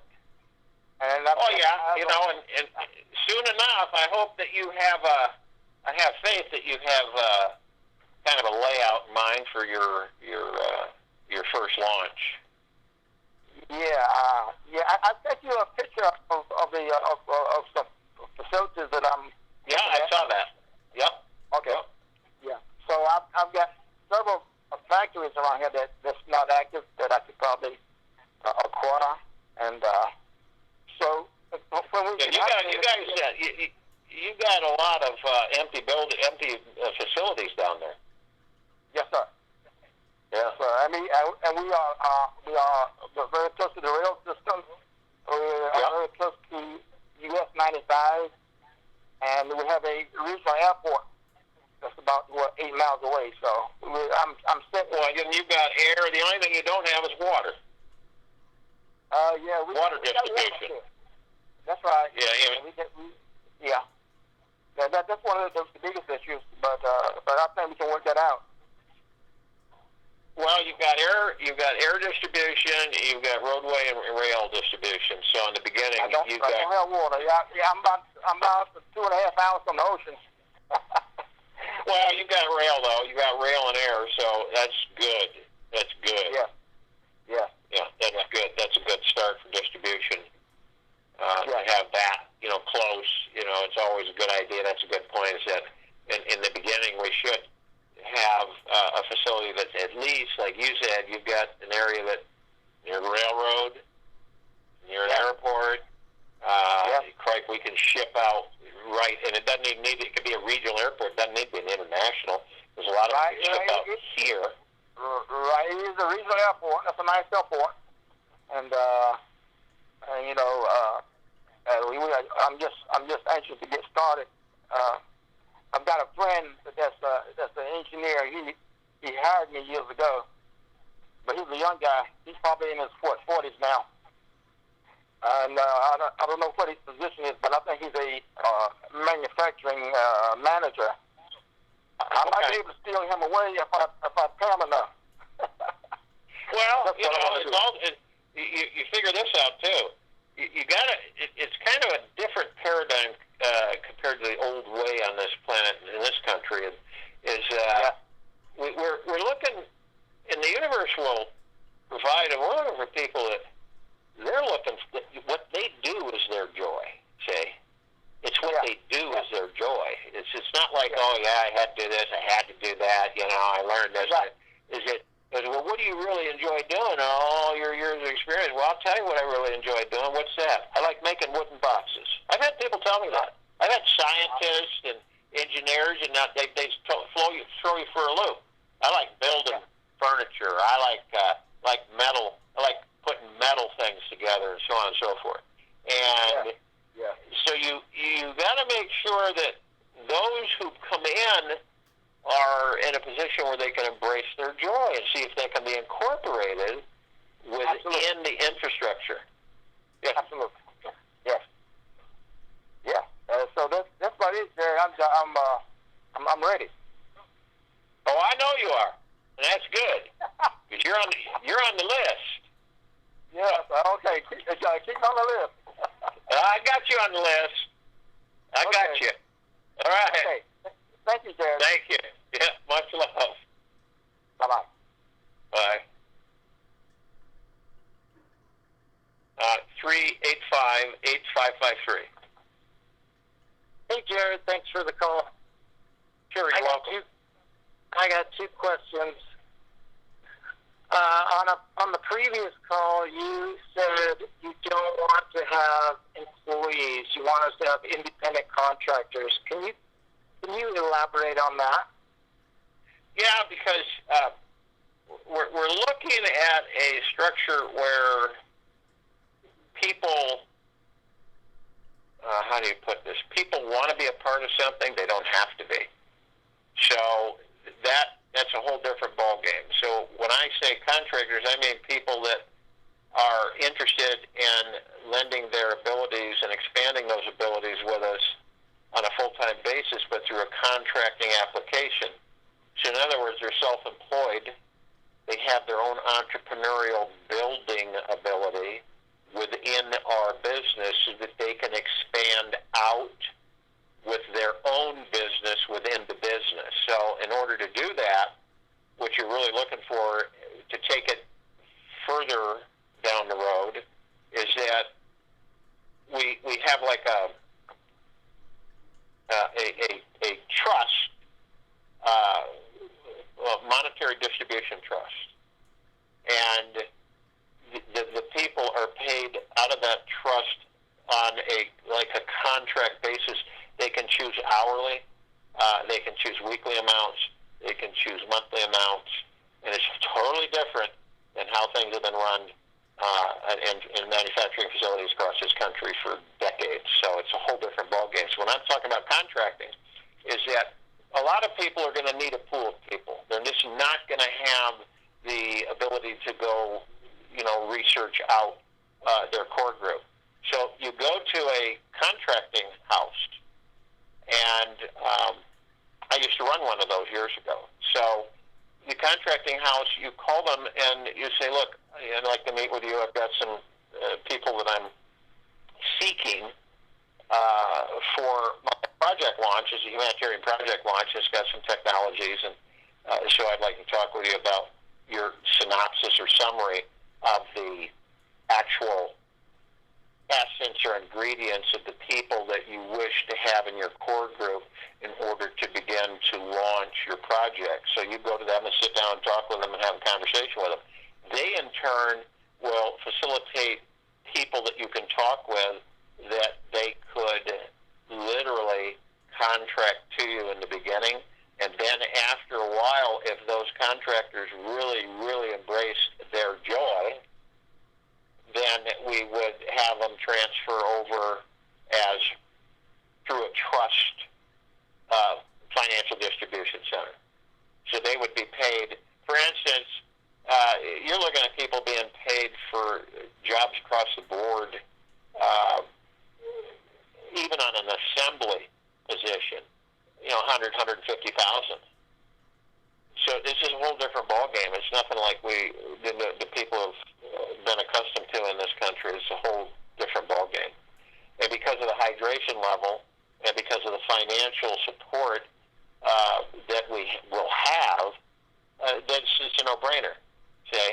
And you encourage people, those people that will come in, kind of like a test flight, and they'll work, and they'll understand that. There won't be any surprises.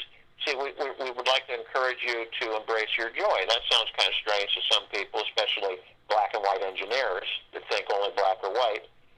And so you then they begin to understand is that you embrace whatever it is you really enjoy doing, and then we see if we can implement that in the manufacturing and assembly process and distribution of the technologies. What do you think about signing bonuses? And it's hard to pull people away from their original jobs without a signing bonus. Security. Well, this is what happens. It's people operate from their heart minds and not their ego minds. Things shift, they change. I've had people just volunteer with just phenomenal backgrounds. I mean, phenomenal. Just volunteer because they want to be a part of it. Because it really excites them, it really motivates them. It doesn't mean that they aren't going to be compensated. But if someone is working for a company that is corrupted, do you want them to be with you? Well, it's just people need motivation to pull them away from their current jobs and join your. Well, what you can do is here's the point. This is what can happen. You've got someone you talk with, okay? They have skill sets, really good ones. Happen to be a high-tech area. Could have a couple PhDs. Could be a quantum physicist. Could be really good in their area. Then I'm going to give you an example. You take that individual right there. Then you've got to figure out where their heart's at. And period. If they're only into the money factor, then there's an issue. Because that's not what's going to drive this new civilization. It isn't going to be money. It's not going to be money at all. Everybody will be compensated beyond their wildest imaginations. But the fact of the matter is that we're transitioning out of the money. If we could go out and we say, I'm going to give you $100 million to work this job for us. Okay? You could get carried away in a big way. And then it becomes a thing about money and greed for people I'll do that if you pay me this much. And that's not what we're looking for. We're looking for people that say, what can I do to help? And we'll compensate them. That's an automatic. But what can I do to help? Rather than what's in it for me, they come to us, and we've had this happen several times. They come to us through referral and say, what can I do to help? Here's my background. I was either in this company, this company, this company. I accomplished this, and this. Here's my curriculum vitae. Here's a resume. Here's all my accolades and everything else. But I've had a shift in heart and attitude. And that's what these people that I've interviewed have said to me. I woke up. I worked with this company, and I won't name names of the companies, but A lot of people have come from these companies that were heavy-duty metropolises of manufacturing and high technology that were part of the planet's problem in corruption and greed. And so, and then there's the others who have left those companies. And as you've heard tonight, that they leave those companies, but they want to embrace this new direction because they really want to help the civilization. They know that they'll be compensated, but there's no leveraging. There's no, well, if you pay me this much, then I'll leave where I'm at and I'll come with you. But I've got to have more money. See, that's the old way. And I've turned down people that worked from that direction after I explained to them that doesn't make people bad. It's just that's their perspective. That's how they look at things. Money, money, money, money. And instead of, this is something I really want to do and sink my teeth into, and I think I have the ability to help you guys achieve that. And that's different. That's a different mindset, okay? So from our perspective is that when with our core groups, they all know. They aren't even worried about the money. Seriously, they're not. They know that they'll be relocated, their families, everything will be structured, they'll be taken care of, everything will be set. Their financial wherewithal will be covered for several lifetimes. It's a whole different ballgame. But it's difficult for some to make that transition because they're still not awake. They're not out of it. And so we're very careful about that. Okay? If that makes any sense to you. So as an independent contractor, it's easier to let them go than an employee, and it's just easier to take the next step. Yeah, it's a simple process because of contractors, it's temporary. So you test them and you find out if their personality fits with your setup, with your operation. That's why most contractors are hired. Okay? And some contractors will stay for 20 years because the company feels that they really have a lot to offer, and they have a special niche or something, and so they're there for years, Other people will work for companies for maybe 10, 15 years and then switch to contracting, okay? So it goes both ways. But and it makes sense in a contracting nature for a lot of people. Well, why don't I just go to a contracting firm, get a couple of people that have these skill sets and see if they blend in and work well with me and with what we're doing. And if they don't, then the contract's over and they go back and then they're redistributed to other employment needs for different companies. So I have found in the last 40 years that this is the best way to do it. And this way you meet a lot of different people, interact with a lot of people, and then we get word of mouth. Because what I would do is that some people would be looking, when I was running contracting for engineering and technical R&D, and I would tell an employer, I'd say, I know of a guy. All right, he used to be a contractor, but he's looking more permanent. He's really talented in this area, and I'll tell you what. Here's his number. Give him a call. Tell him I told you to call him. So the VP of engineering, president of the company, and that's what we would do. And it's all about synergy and interaction and learning and networking. And you get what you put out there is what you attract. And so we put out there is that, look, we're a team family. We leave the ego at the door, and we all work together, and we all pursue our joys. It's what you enjoy doing. I've asked scientists, do you enjoy doing what you're doing? Well, it pays really well. Not really, but it's okay. And I've asked physicists, every discipline, and it's surprising, and they're pretty straight up about it. No. Jared, I've been doing this because it pays me really well. It's taking care of my kids and my family, but it's not something that I would work on the weekends for because I enjoy it so much. See? That's a good answer. Thank you. Can I ask one more question? Just really quick. In the past, you've said there's two RVs. There's the old that appears new, and there's the new that is new. Is that still in play or not? Yeah, there's distraction. Okay? Everything that you see is always a distraction and a deception. So if they can acclimate the civilization and populace of the planet to continue to follow that kind of a distraction or a manipulation, then they've got them beat, so to speak. So there is a brand new financial system for the people of planet Earth. Okay? It is totally separate from the one that's been subversified and misrepresented and distracting and everything. Always remember, there is always a good and always a bad. There's always honest and there's always dishonesty. Okay? So as mirroring to try to distract the population, you create something that you want them to be attracted to, so that the more they put their attention on it, the more power you're going to get to have it be mainstream. So the good one, they try to discredit and do whatever they can to stop it from occurring, because then that means that their control on the population is gone.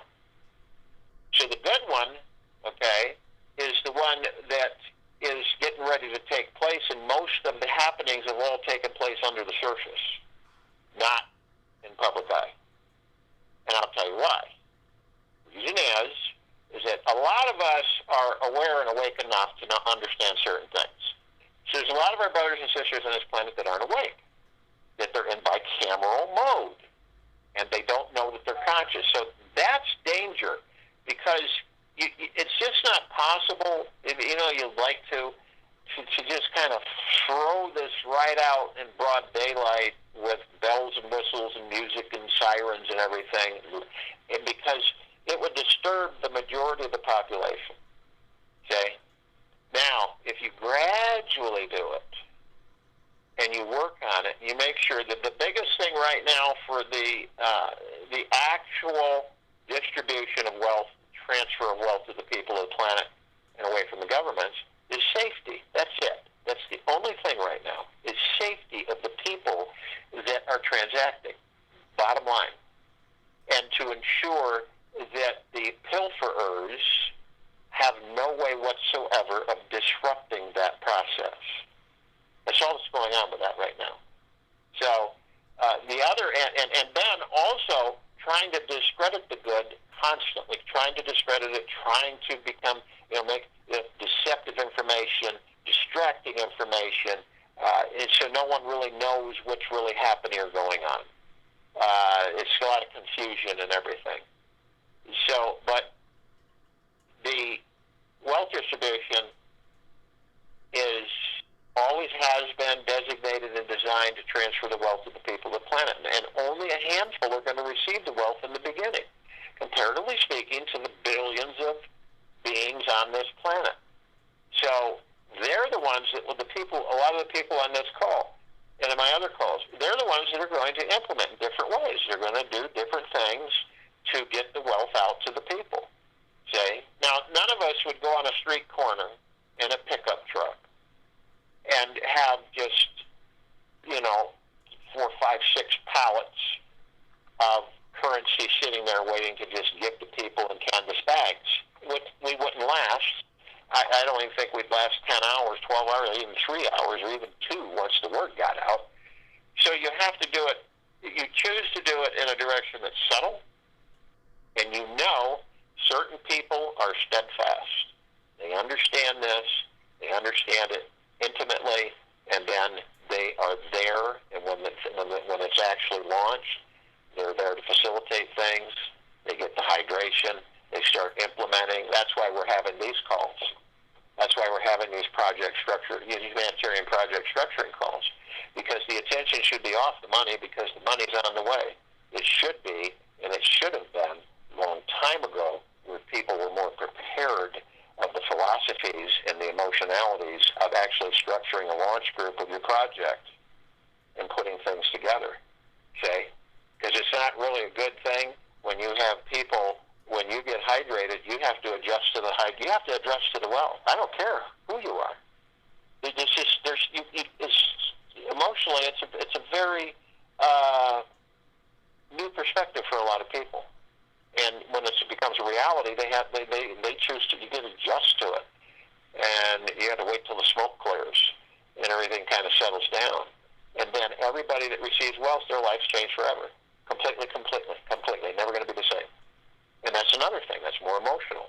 So there's a lot of things involved here that, and it's pretty regular that people don't think about all those things because they're mesmerized by the actual, the golden egg, not the goose. And so they want, and they get it. And then the reality hits in and says, what am I, now what am I going to do? How am I going to do this? And it's better to have that kind of facilitated beforehand. And that's why we're doing these calls, is to get the people so that they understand that, okay, I've got this laid out, let's go with the flow, but I've learned this and I've learned that. So my confidence through my heart and mind is a lot better, so that I don't fear the wealth. A lot of people fear wealth. So with the amount of wealth that's getting ready to be transferred to a handful of people on this planet, it's unprecedented. It's never been done before. No one on this planet has anywhere near that kind of wealth until it begins to be distributed. So it's never been, for this civilization, it's never been about the money. It is about the vehicle of the energy that's currently in place on this planet. It's about transferring it into a good frequency rather than a manipulative, destructive frequency, and so that the people that have the responsibility of being stewards of that wealth for the distribution of the rest of the population of the planet do it in a very good way, and that they direct it in a very honest, good way. That's perfect. That's all I needed to hear. So I'll let you ask another caller for a question. Thank you. Much love to you. Have a good night. You too.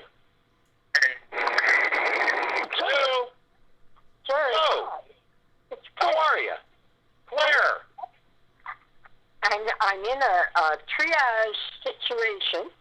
However, what I wanted to share is about 15 years ago when I was doing a lot of meditations, I met a gentleman from Peru who was doing one of these meditations, had an amazing memory, and he had created water out of atmosphere. He could get water even in Saudi Arabia and in Israel.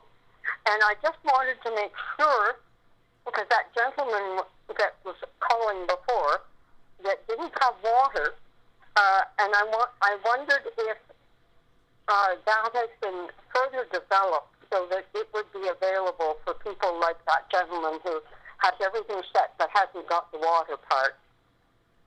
Yeah, well, see, he was saying that for actual, shipping, to ship things on the water, he wasn't close enough. He wasn't close enough to a water area like an ocean or a river that goes out to the ocean, so that we can go to ports, port distribution through ships, that type of thing. Mm-hmm. But to answer your question on, that technology is in full mode right now on the planet. Water can be created out of the atmosphere anywhere on the planet.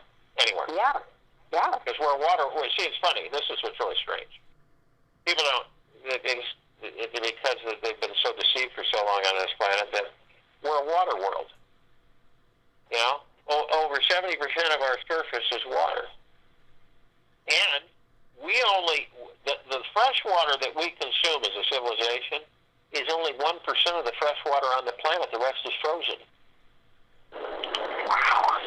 So we are absolutely a water world. So when anybody tries to tell any one of us on this planet that we don't have enough water, they are being so deceitful and so wrong, it's unreal. We will always, the water we drink is millions of years old, if not billions. So it just keeps cycling. Say, we've got vast underground oceans that no one talks about. And they're all, a lot of them are fresh water. Okay, so we've got technologies that will do 100,000 gallons of an hour desalination of ocean water. So, the population of this planet is once everybody is awake, and that's happening slowly. But once everybody becomes somewhat aware and awake, and they clear the Mr. Sandman sand out of their eyes, they'll start realizing that they're the ones that are in command, not all of these corrupted souls and governments. Second question, Jared. On that level, I'm finding that as I listen to all your calls, which I'm so grateful for, and I'm practicing as much as I can,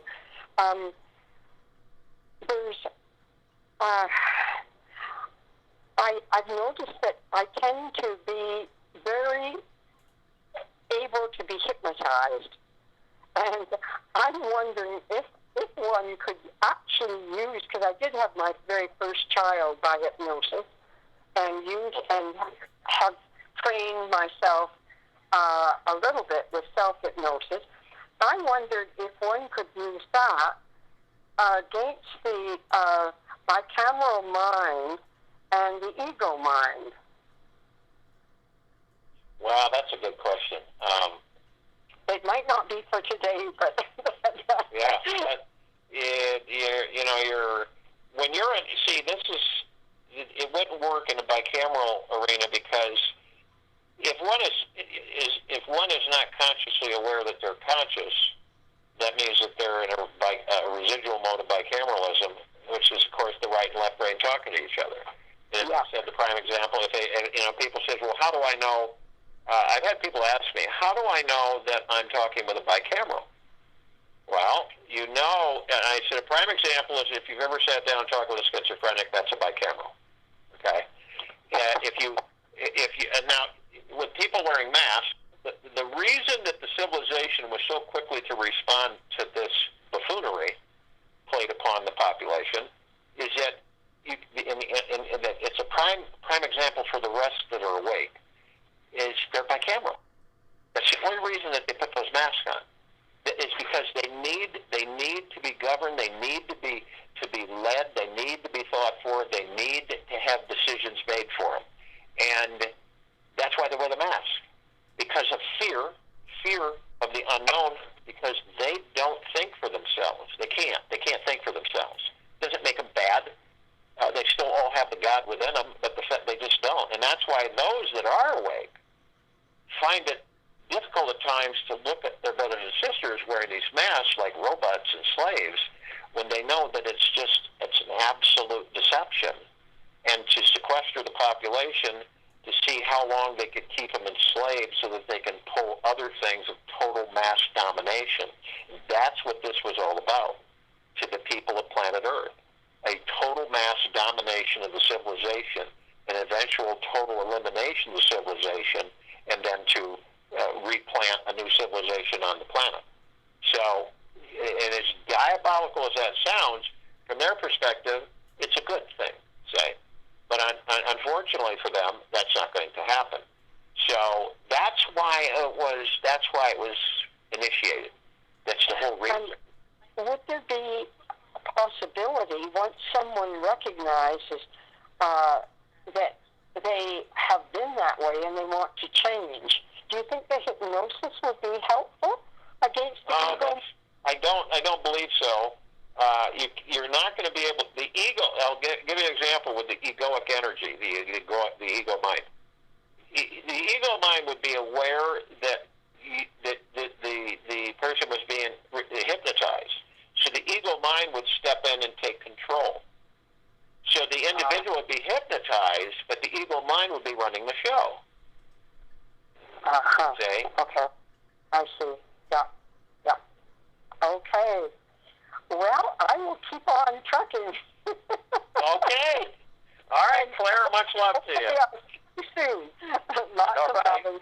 so much for the call. You're welcome. Bye-bye. Good afternoon. Good evening. Good How morning. you doing, Dwayne? Good. I'm doing wonderful. Good. You know, being in this process so many years and listening to everything and getting caught up with all this energy that is really speeding up everything like crazy. There's only one thing that I have to do in this whole process, and that's relax. Totally relax, and I love it. You got that right. I mean, really. And you're right. Everything you've been saying, all these meditations, everything is exact. You have to constantly surrender. I'm one of those people that get so energized with stuff that I get out of my own synchronicity. So, and I've learned it's the only way I'm going to survive any of this, because there are so many people that are ready to do this. It's just relax. Yeah. Rest in your heart mind. I mean, you repeated that so many times tonight. It's an absolute fact. It's trust who you are. You got to love yourself, first of all. And I trust myself enough to know that I can just surrender to anything. And know that every breath I take, I'm going to get the exact direction I need to go. And who I'm going to work with, who I can help, and all the other things I really don't choose, and I don't need, and I don't want them.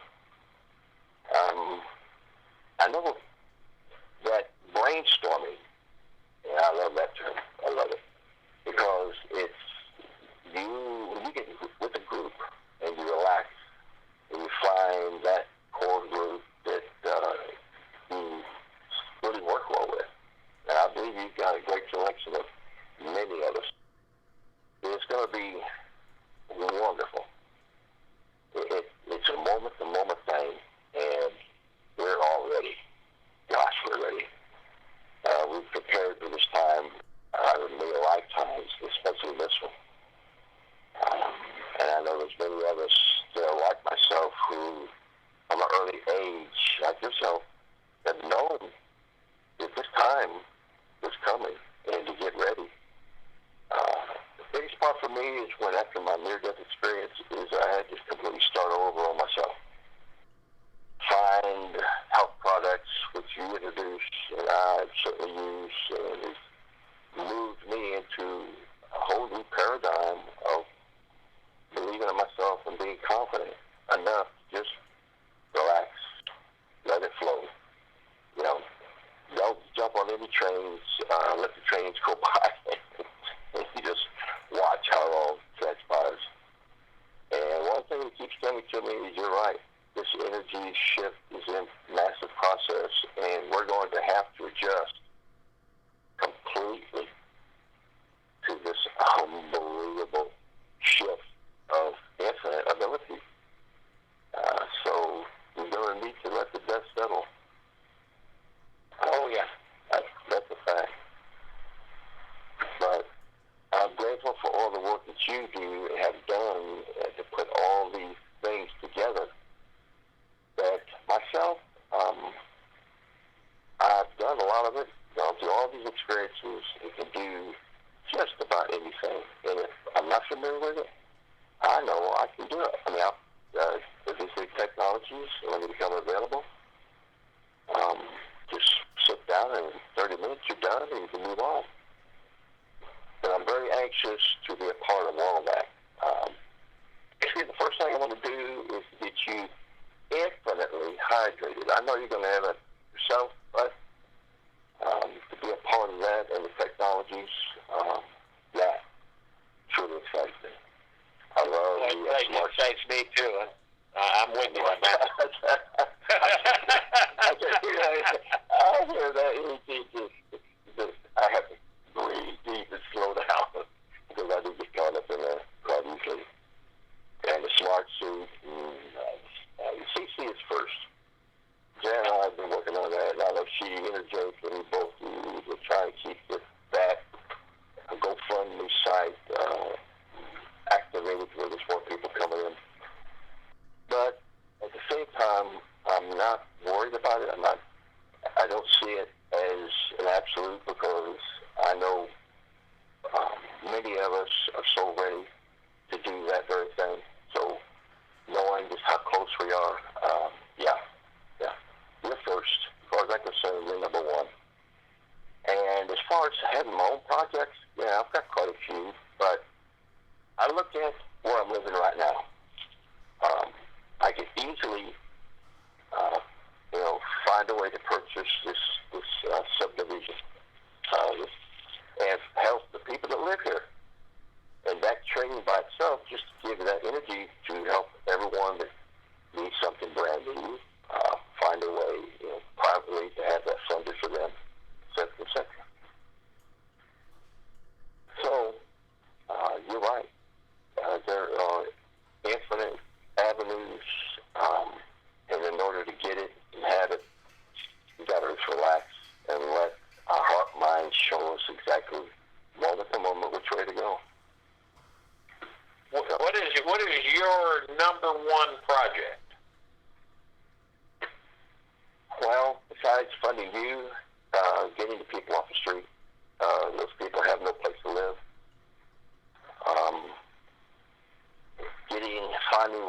Finding the right people to help me put them in places where they can live. And we've got many empty hotels that we can probably contract to put a lot of these people in a place to live.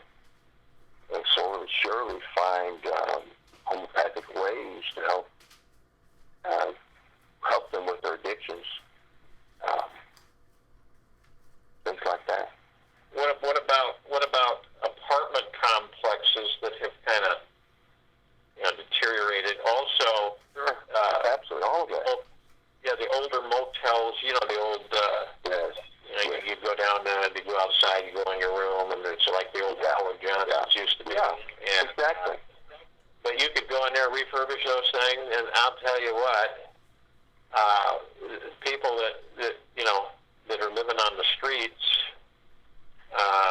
and they get a warm place, a shower, a bathroom. I mean, they're elated, and I know because when I was out there and I got into a place that had a bathtub and a shower, I thought I was in Shangri-La. Oh my God. Yes. Yeah, I talk about that a lot, to do that very same thing. Exactly. Yes, precisely. Take the simple things that's on the street or down the freeways and just take one at a time. Yeah, every time I drive somewhere, go shopping, I see them, and I cannot not focus my energy on it, because I really love them and care for them. I don't care what kind of condition, what they look like, whatever. I stop and talk to many of them and try to give them encouragement.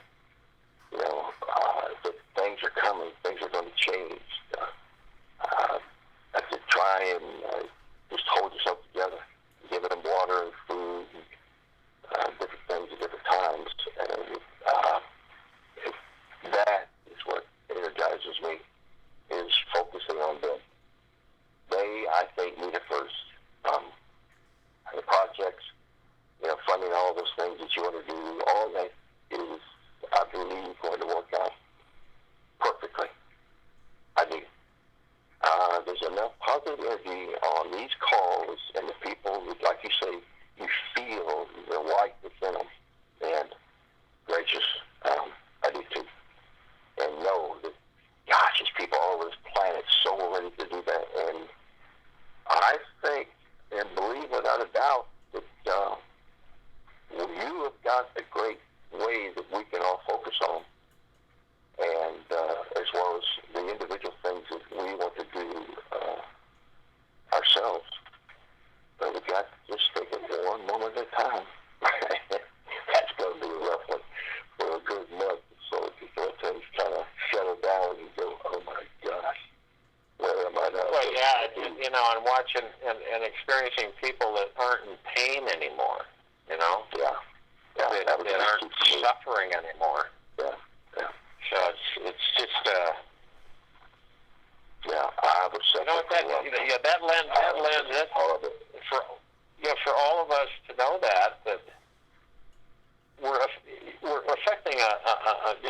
phenomenal change, a shift. I believe the first time ever on this planet. Oh, you're right. It is a fact. Our energy from this meditation group, it's just, I can't describe it. It's awesome beyond words. That what we're generating on a day-to-day, 24-hour basis around the planet with so many of us, and man, have we taken off. Golly Moses. Yeah. 200 million. And it just keeps growing, and it'll keep growing and growing and growing. You know, I mean, after over 900 meditations, and wonderful people helping it get out there too. There's a lot of. Wouldn't care to be anywhere else. Wouldn't care to be anywhere else. Nope. Thank you, Jared. Love you, dear buddy. Look forward to all this next step. Yes, sir. You're right on the money. Well, you've helped me. You've helped me so much. You really have. And I'm just so grateful for that. Just grateful. Much love to you, brother. All you are blessed. Thank you. Thank you. Thank you. Thank you. 218-8141. You're on. Well, Jared, hello. This is Cynthia from Minnesota. Hi, Cynthia from Minnesota. How the heck are you? You know what? Totally fabulous. Yes, we live on the Mississippi River, and it's absolutely gorgeous here. So very lucky. Oh, boy. Yeah? Okay. Oh, my goodness. So I would love to, like, I'm sure millions of people help you out with the chambers, but who is your assistant, Jared, that we can email instead of you? The assistant you can contact at Light, L-I-G-H-T, yes, L-I-F-E, 369 at protonmail.com. Got it. And, all right, I've been listening. Thank you, Jared. And you're welcome. Really, I've been listening to you for years, and big blessings. Well, much love to you out there on the Mississippi. I know, and we live in a gorgeous area, and I think the Celestial Chamber would be perfect here. We have lots of airports and waterways and, railroads. So we have lots of people flying in and out because it's kind of an exclusive place. I mean, I'm a teacher, sure. So I don't live there, but so I think it would be, Do you have anybody who has talked about it in Minnesota yet? I don't think so. My attitude is that I said this a long time ago. I would like to see one in everybody's dwelling on the planet. Right. So I would like it, just like I got a refrigerator. Well, you got a celestial chamber. Yeah, it's in this room over here. So. Well, that would be magical. So I'll let you go so someone else can. Thank you.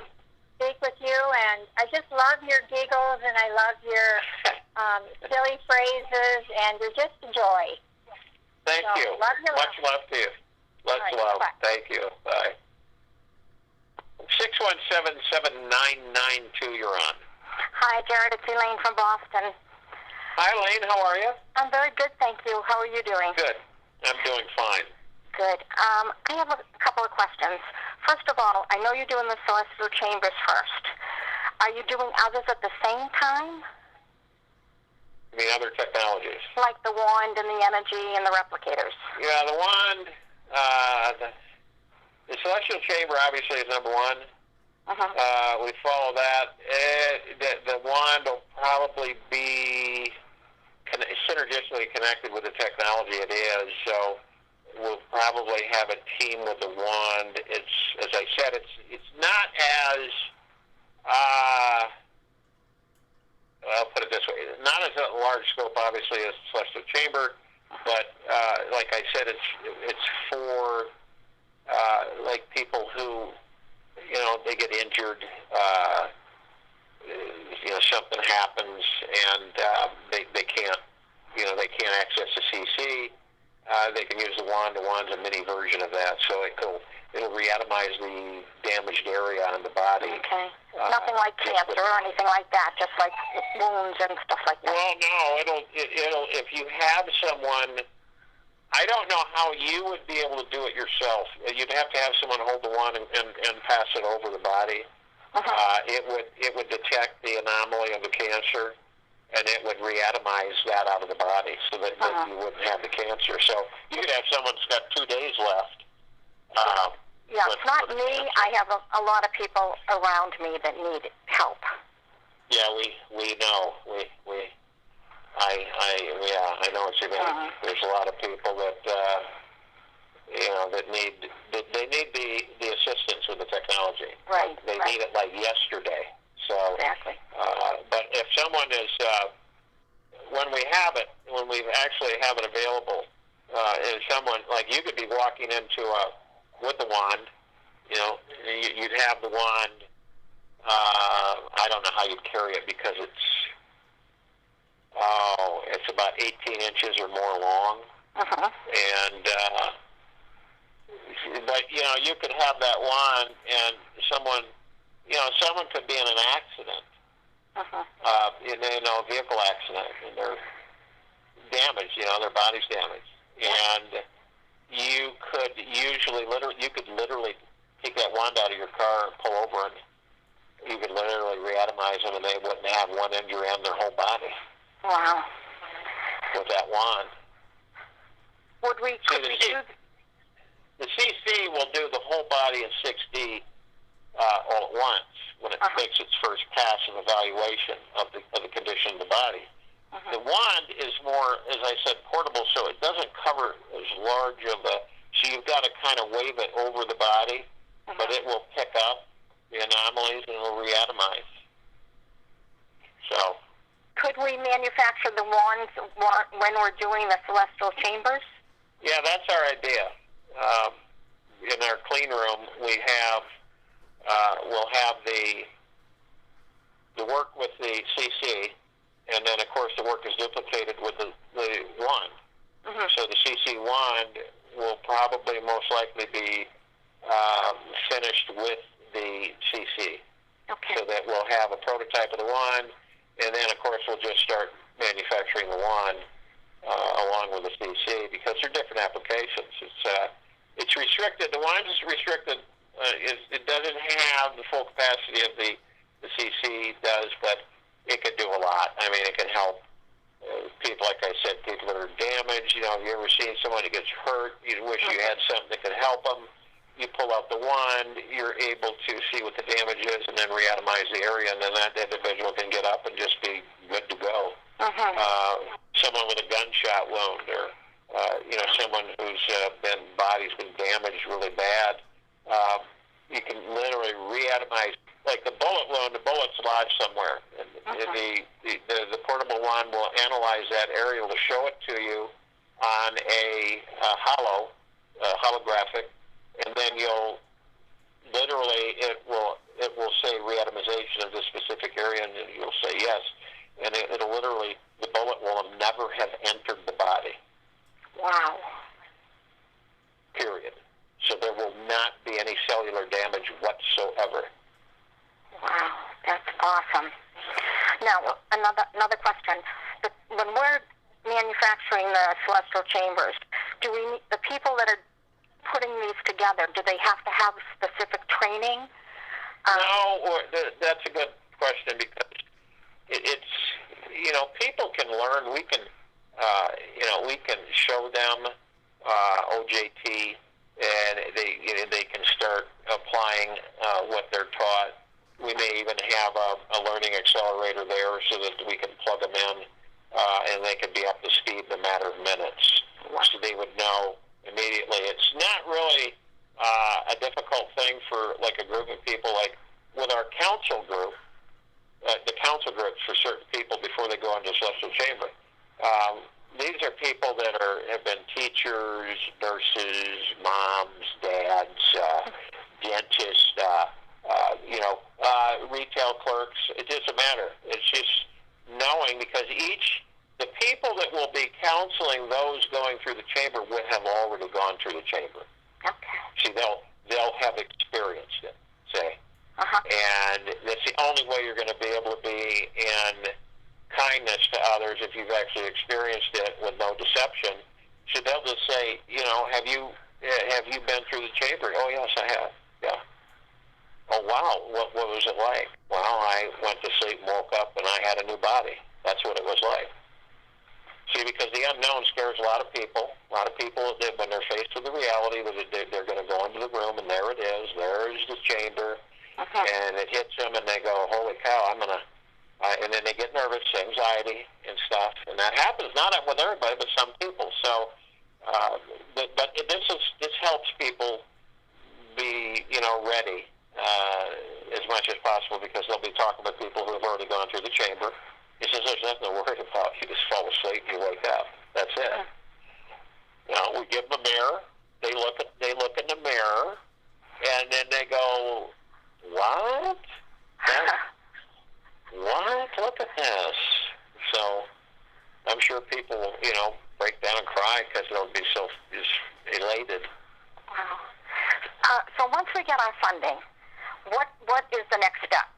That we get together? The funding will happen is that we have people that are in folder that my assistant has put, and I did for quite some time, where when hydration is available for people, then I've had people already say, so I tell you, when you're liquid and you've gotten your own personal affairs taken care of, whatever it may be that you need to get cleared up after you're hydrated, then you would send an email to silvergalaxy@protonmail.com or lifelight369 at protonmail.com, and then you would say that we're hydrated. You don't need to say you received the money because you just want to keep it kind of quiet and just say I've been hydrated.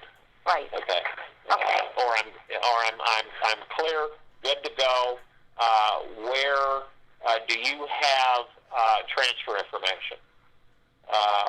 And so that's what people know. They'll contact us, and then we will give them transfer information on where to send the funds, which it's on the website. So the information, but we don't have the routing numbers and everything because the CFS, the front of the CFS is already online. So. The SWIFT and everything are just parallel. They're just kind of skeletons, and that's what's running right now. So, but that's what we do. We would just make arrangements, transfer funds. Then we would have a meeting with different individuals who are participating from the contribution standpoint, and also a lot of them want to go through the chamber, and then others want to present the chamber in some of their projects. I want to do all of the above. Yeah. So that's what you do. You just give us a heads up that you're ready to go. That you've got you've got ability to do transfer. Okay. Sounds good to me. And now, once we get the chambers manufactured. You had said once before that we'd be able to get them places and, quickly rather than using planes and trains. Is that still possible, or are we? Yeah, I mentioned that it's not etched in stone, but we're hoping that we'll have access to the anti-gravitic so that we can expedite distribution to certain locations on the planet, and that's what we think we'll be able to have access to that. I don't know if we'll have it immediately, but in the meantime, we've got transfer to air. The quickest way would be air. Okay. Unless it's a town near us, then we can put it in a vehicle and just take it there. But would it be able to go in a vehicle? Yeah, like a U-Haul. Okay.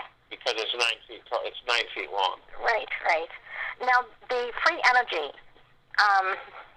is that going to be done pretty quickly, or will that take a while? No, the free energy, you're going to see stuff that's going to blow your socks off. It's not just us, but there's others that are going to be just literally and not this fly-by-night stuff that, like, for instance, we have one energy source. It's an energy cube. That you told us about before. That's what I was thinking of. Yeah, that we should be able to have inventory on that very quickly because there is a warehouse that has a bunch of them in it. Okay. So they're just varying sizes.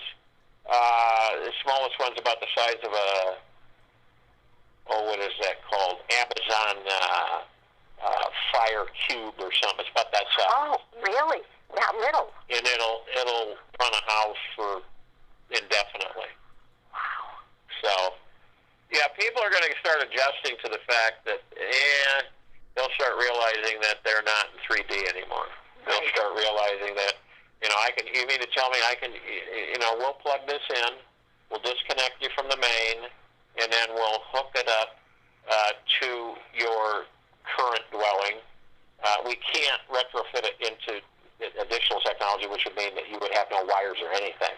Uh-huh. And then all your lights would operate through lightwave technology. And everything would operate in the house through lightwave technology, and that would be the power source, the cube would. And it would just power everything, see? So, but, you wouldn't, you just, people will start realizing that they don't have to rely on these power distribution companies and water distribution companies and refuse, pick up stuff. That's all going to be gone. That's awesome. Yep. Because that would be something I also want to help get the people off the streets and renovate buildings and put them in, and free energy would be perfect for things like that, so that they don't have, there's no worry there about the places that are set up for them. Oh, yeah, and I don't think any of us believe that anybody should be without a clean, nice dwelling to be in, period. Exactly. Yeah. And that would be awesome. And replicators would be a lifesaver for everybody, for food and everything. You wouldn't have to worry about anything. Yeah, we've had. You imagine taking a replicator to a group of people that don't have a dwelling, and you say, "What do you guys want?" Whatever you want, you can have. It'd be amazing to see what they would say. Yeah. Well, I'd like a new winter coat, because this one's about ready to go. I got it out of the garbage. Well, okay, new winter coat. Stand up, it'll scan you, and within seconds you got a brand new winter coat that fits you like a glove. How awesome is that? Yeah, it's awesome. Will we be working on those quickly as well? Because especially where they might be able to get the fill us to the chambers, the pocket. Yeah, those are the CC. The main unit, the wand, and the replicators those are the three paramount technologies that we understand is the most needed for the planet and civilization to make the transition as seamless as possible. Okay, this is great. So as soon as we get that, then we'll just contact you and we'll work it from there then. Yes, exactly. Okay, very good. Thank you so much. Much love to you. Much love to you. Thank you. Bye-bye. Bye.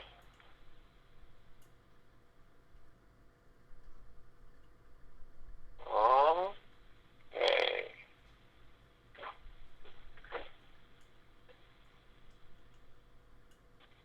703-6344. Yeah, my question is about safety on the side of things. I originally started with having a bunch of people join me and creating projects and doing lots of things, but I'd probably be more well known that way. And then I've also looked at it as anonymous and having projects being put out by others and doing things. How much do we have to stay behind the scenes? Well, I think that's a good question. You measure your vulnerability, your exposure, from what it is looking at to introduce to the civilization. If you got projects that are very sensitive like we do, we don't really care to be. And I'm sure you'd probably be the same way. You wouldn't want to be known physically or appearance-wise out there. You'd have assistants, or you'd have a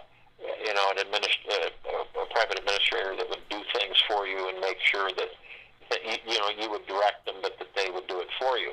If you have projects that are pretty much, they're not going to displace the current infrastructure, that they'll be blended in quite well, and that's all right.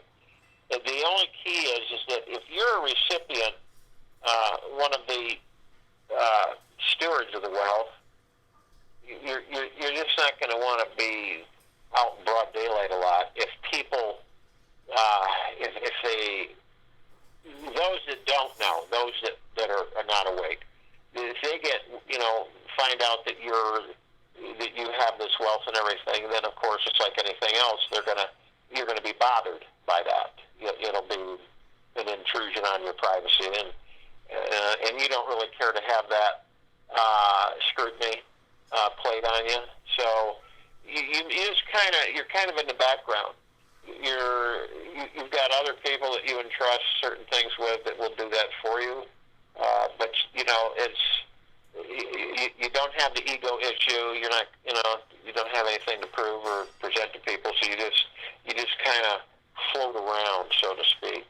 Someone said they want to talk with you, and then they'll say, well, the only way you could probably talk with him is if you go through his or her personal assistant or private administrator, and they'll get the information to them.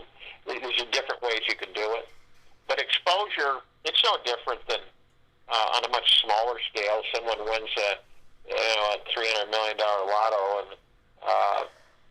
people get wind of it, and in the area, and then they're being hammered left and right.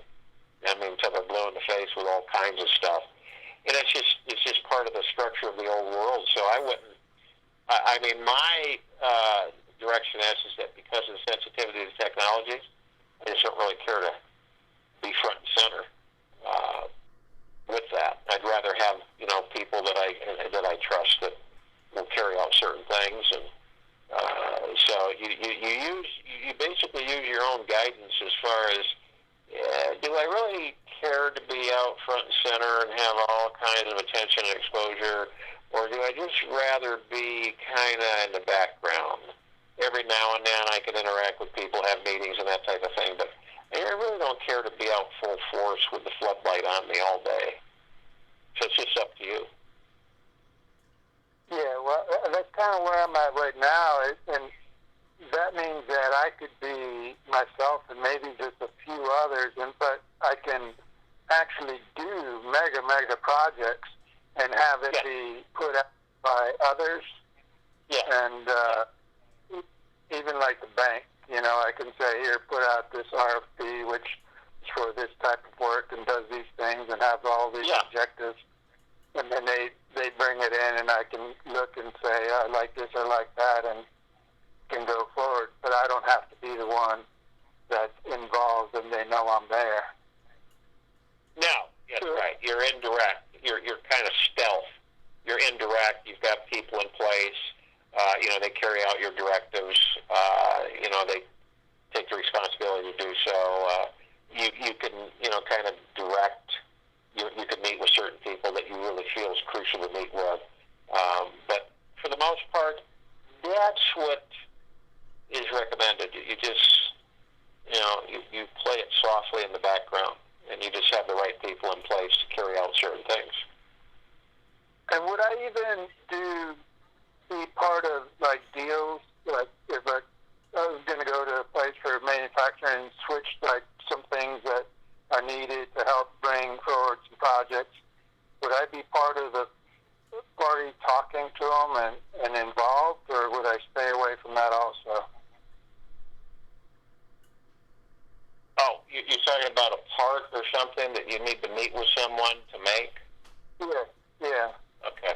No, you could have someone that you would entrust that to. one of your strong confidants is someone that you really trust and that will just, hey, Frank, I'd like you to go to XYZ, talk with so-and-so, and give me a call. You have people call you on encrypted phones while they're in the meeting and stuff. Yeah.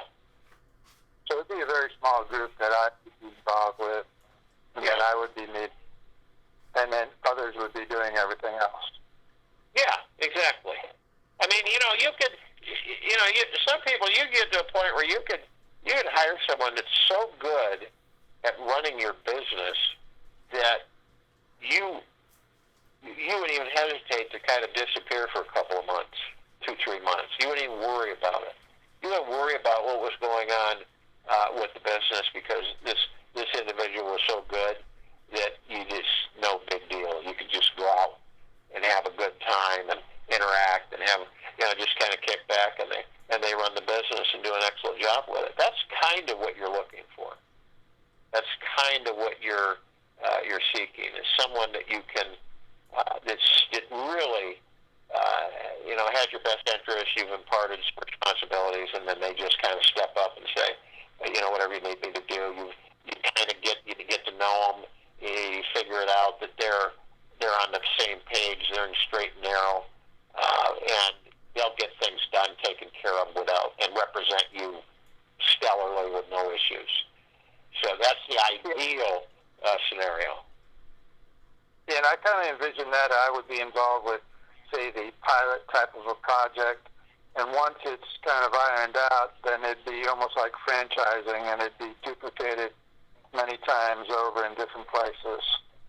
Oh, I wouldn't need to be involved in all the duplication. It's just initial projects, initial setups, and initial thoughts and how things would be run. Yeah, I think you've got a pretty good handle on what you're going to do. Okay. Well, I thank you. And because I originally started with like a building and a headquarters and lots of people and putting out, staff with lots of projects and things, but, all this talk about, well, then people would know who you are and what you do and, how much do you really want that? Yeah,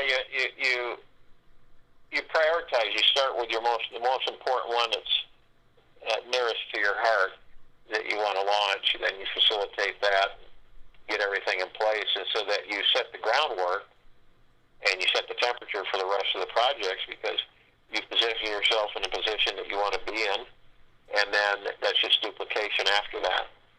So that I recommend you take one project that's nearest and dearest, and then you implement and structure, get the launch team together and the right type of people, and then you can duplicate that same application no matter what the project is. So you're doing the first one, and then you can just kind of copy how you went about doing the first one with any of the rest of them. Right. Okay, and would something like the banks be a good partner in doing projects? Yeah, if you owned your own bank. Not existing? Yeah. I mean, I would. Yeah, if you owned your own bank, absolutely. But unfortunately, unless you've got a lifelong relationship with a bank owner or president, then that's kind of risky, because the financial structure is shifted so massively now that a lot of the banks that are around aren't going to be around.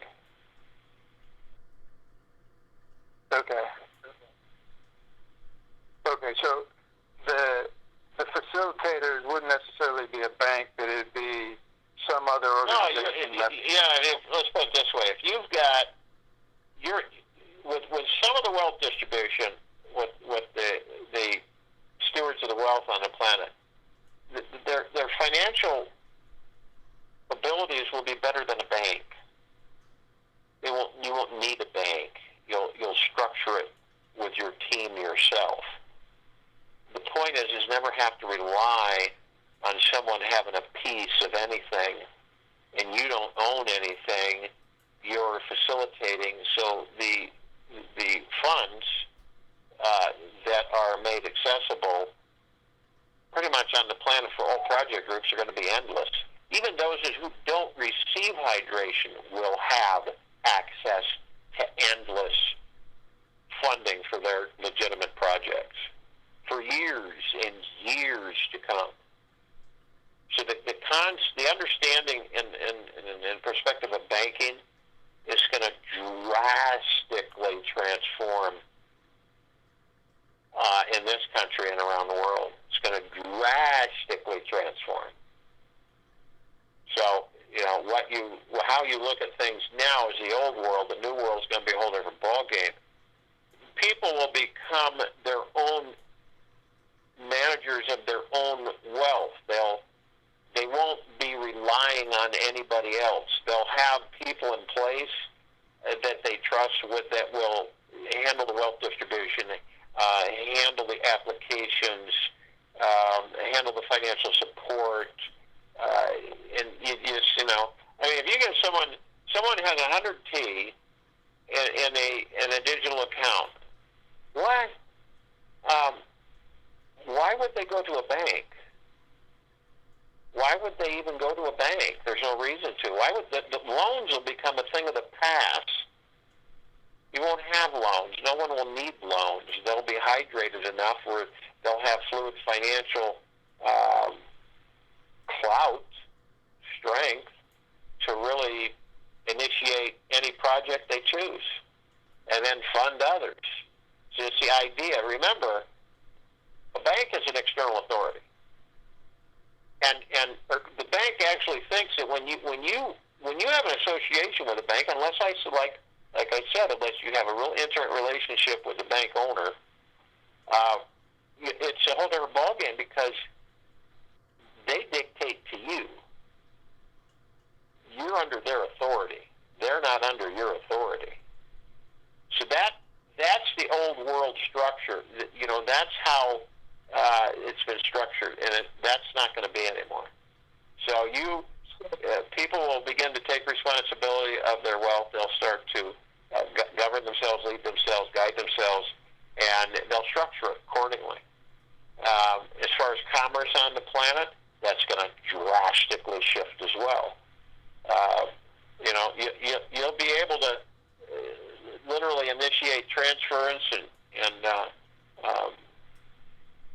of goods to different countries and make arrangements with those different countries to receive goods and so on and so forth. In other words, trade deals. But it's going to all drastically change. If you look at the civilization going from mostly bicameral to conscious, you're going to start seeing people that will think for themselves, govern themselves, and lead themselves. So the structure of the government on this planet now is going to dissipate greatly.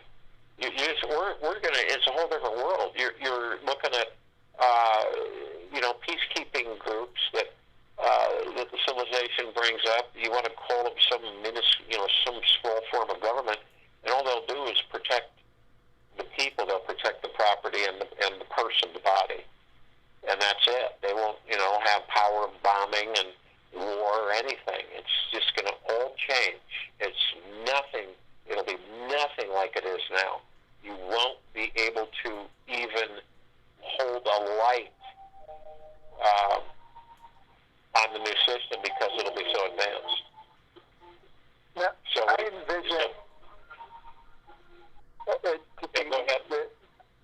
envision not having like a company, but a trust. Like if I was going to do a certain thing, it would be a trust. Let's say it's going to create parks, and it would run it unending and have people in there and education and other types of things. That a trust would be set up. There would be positions within the trust, and the funding would be there, and that continually, that's what funds that organization.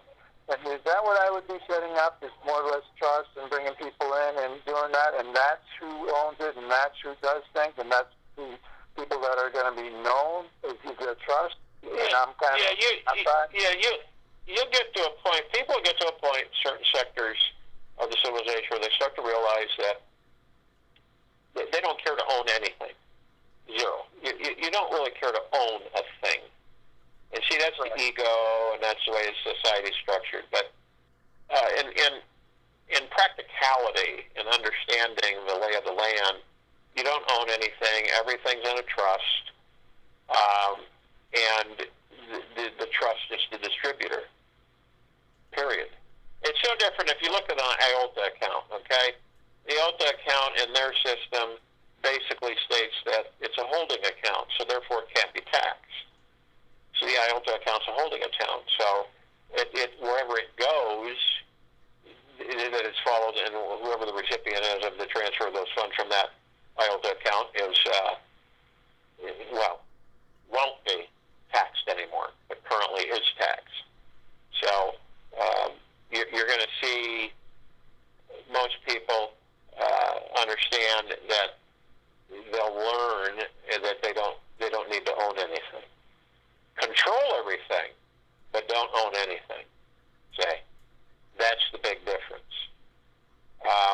And then, of course, this whole structured system has goaded the civilization into believing that you have to own things, but in reality, they really don't. They don't own their home. They don't own their vehicles. They don't own anything. They don't even own themselves. See? So it's all shifting, changing completely. And you'll have the financial structure will be your decision process where you will have authority, not anybody holding your finances. That's not going to work anymore. Okay.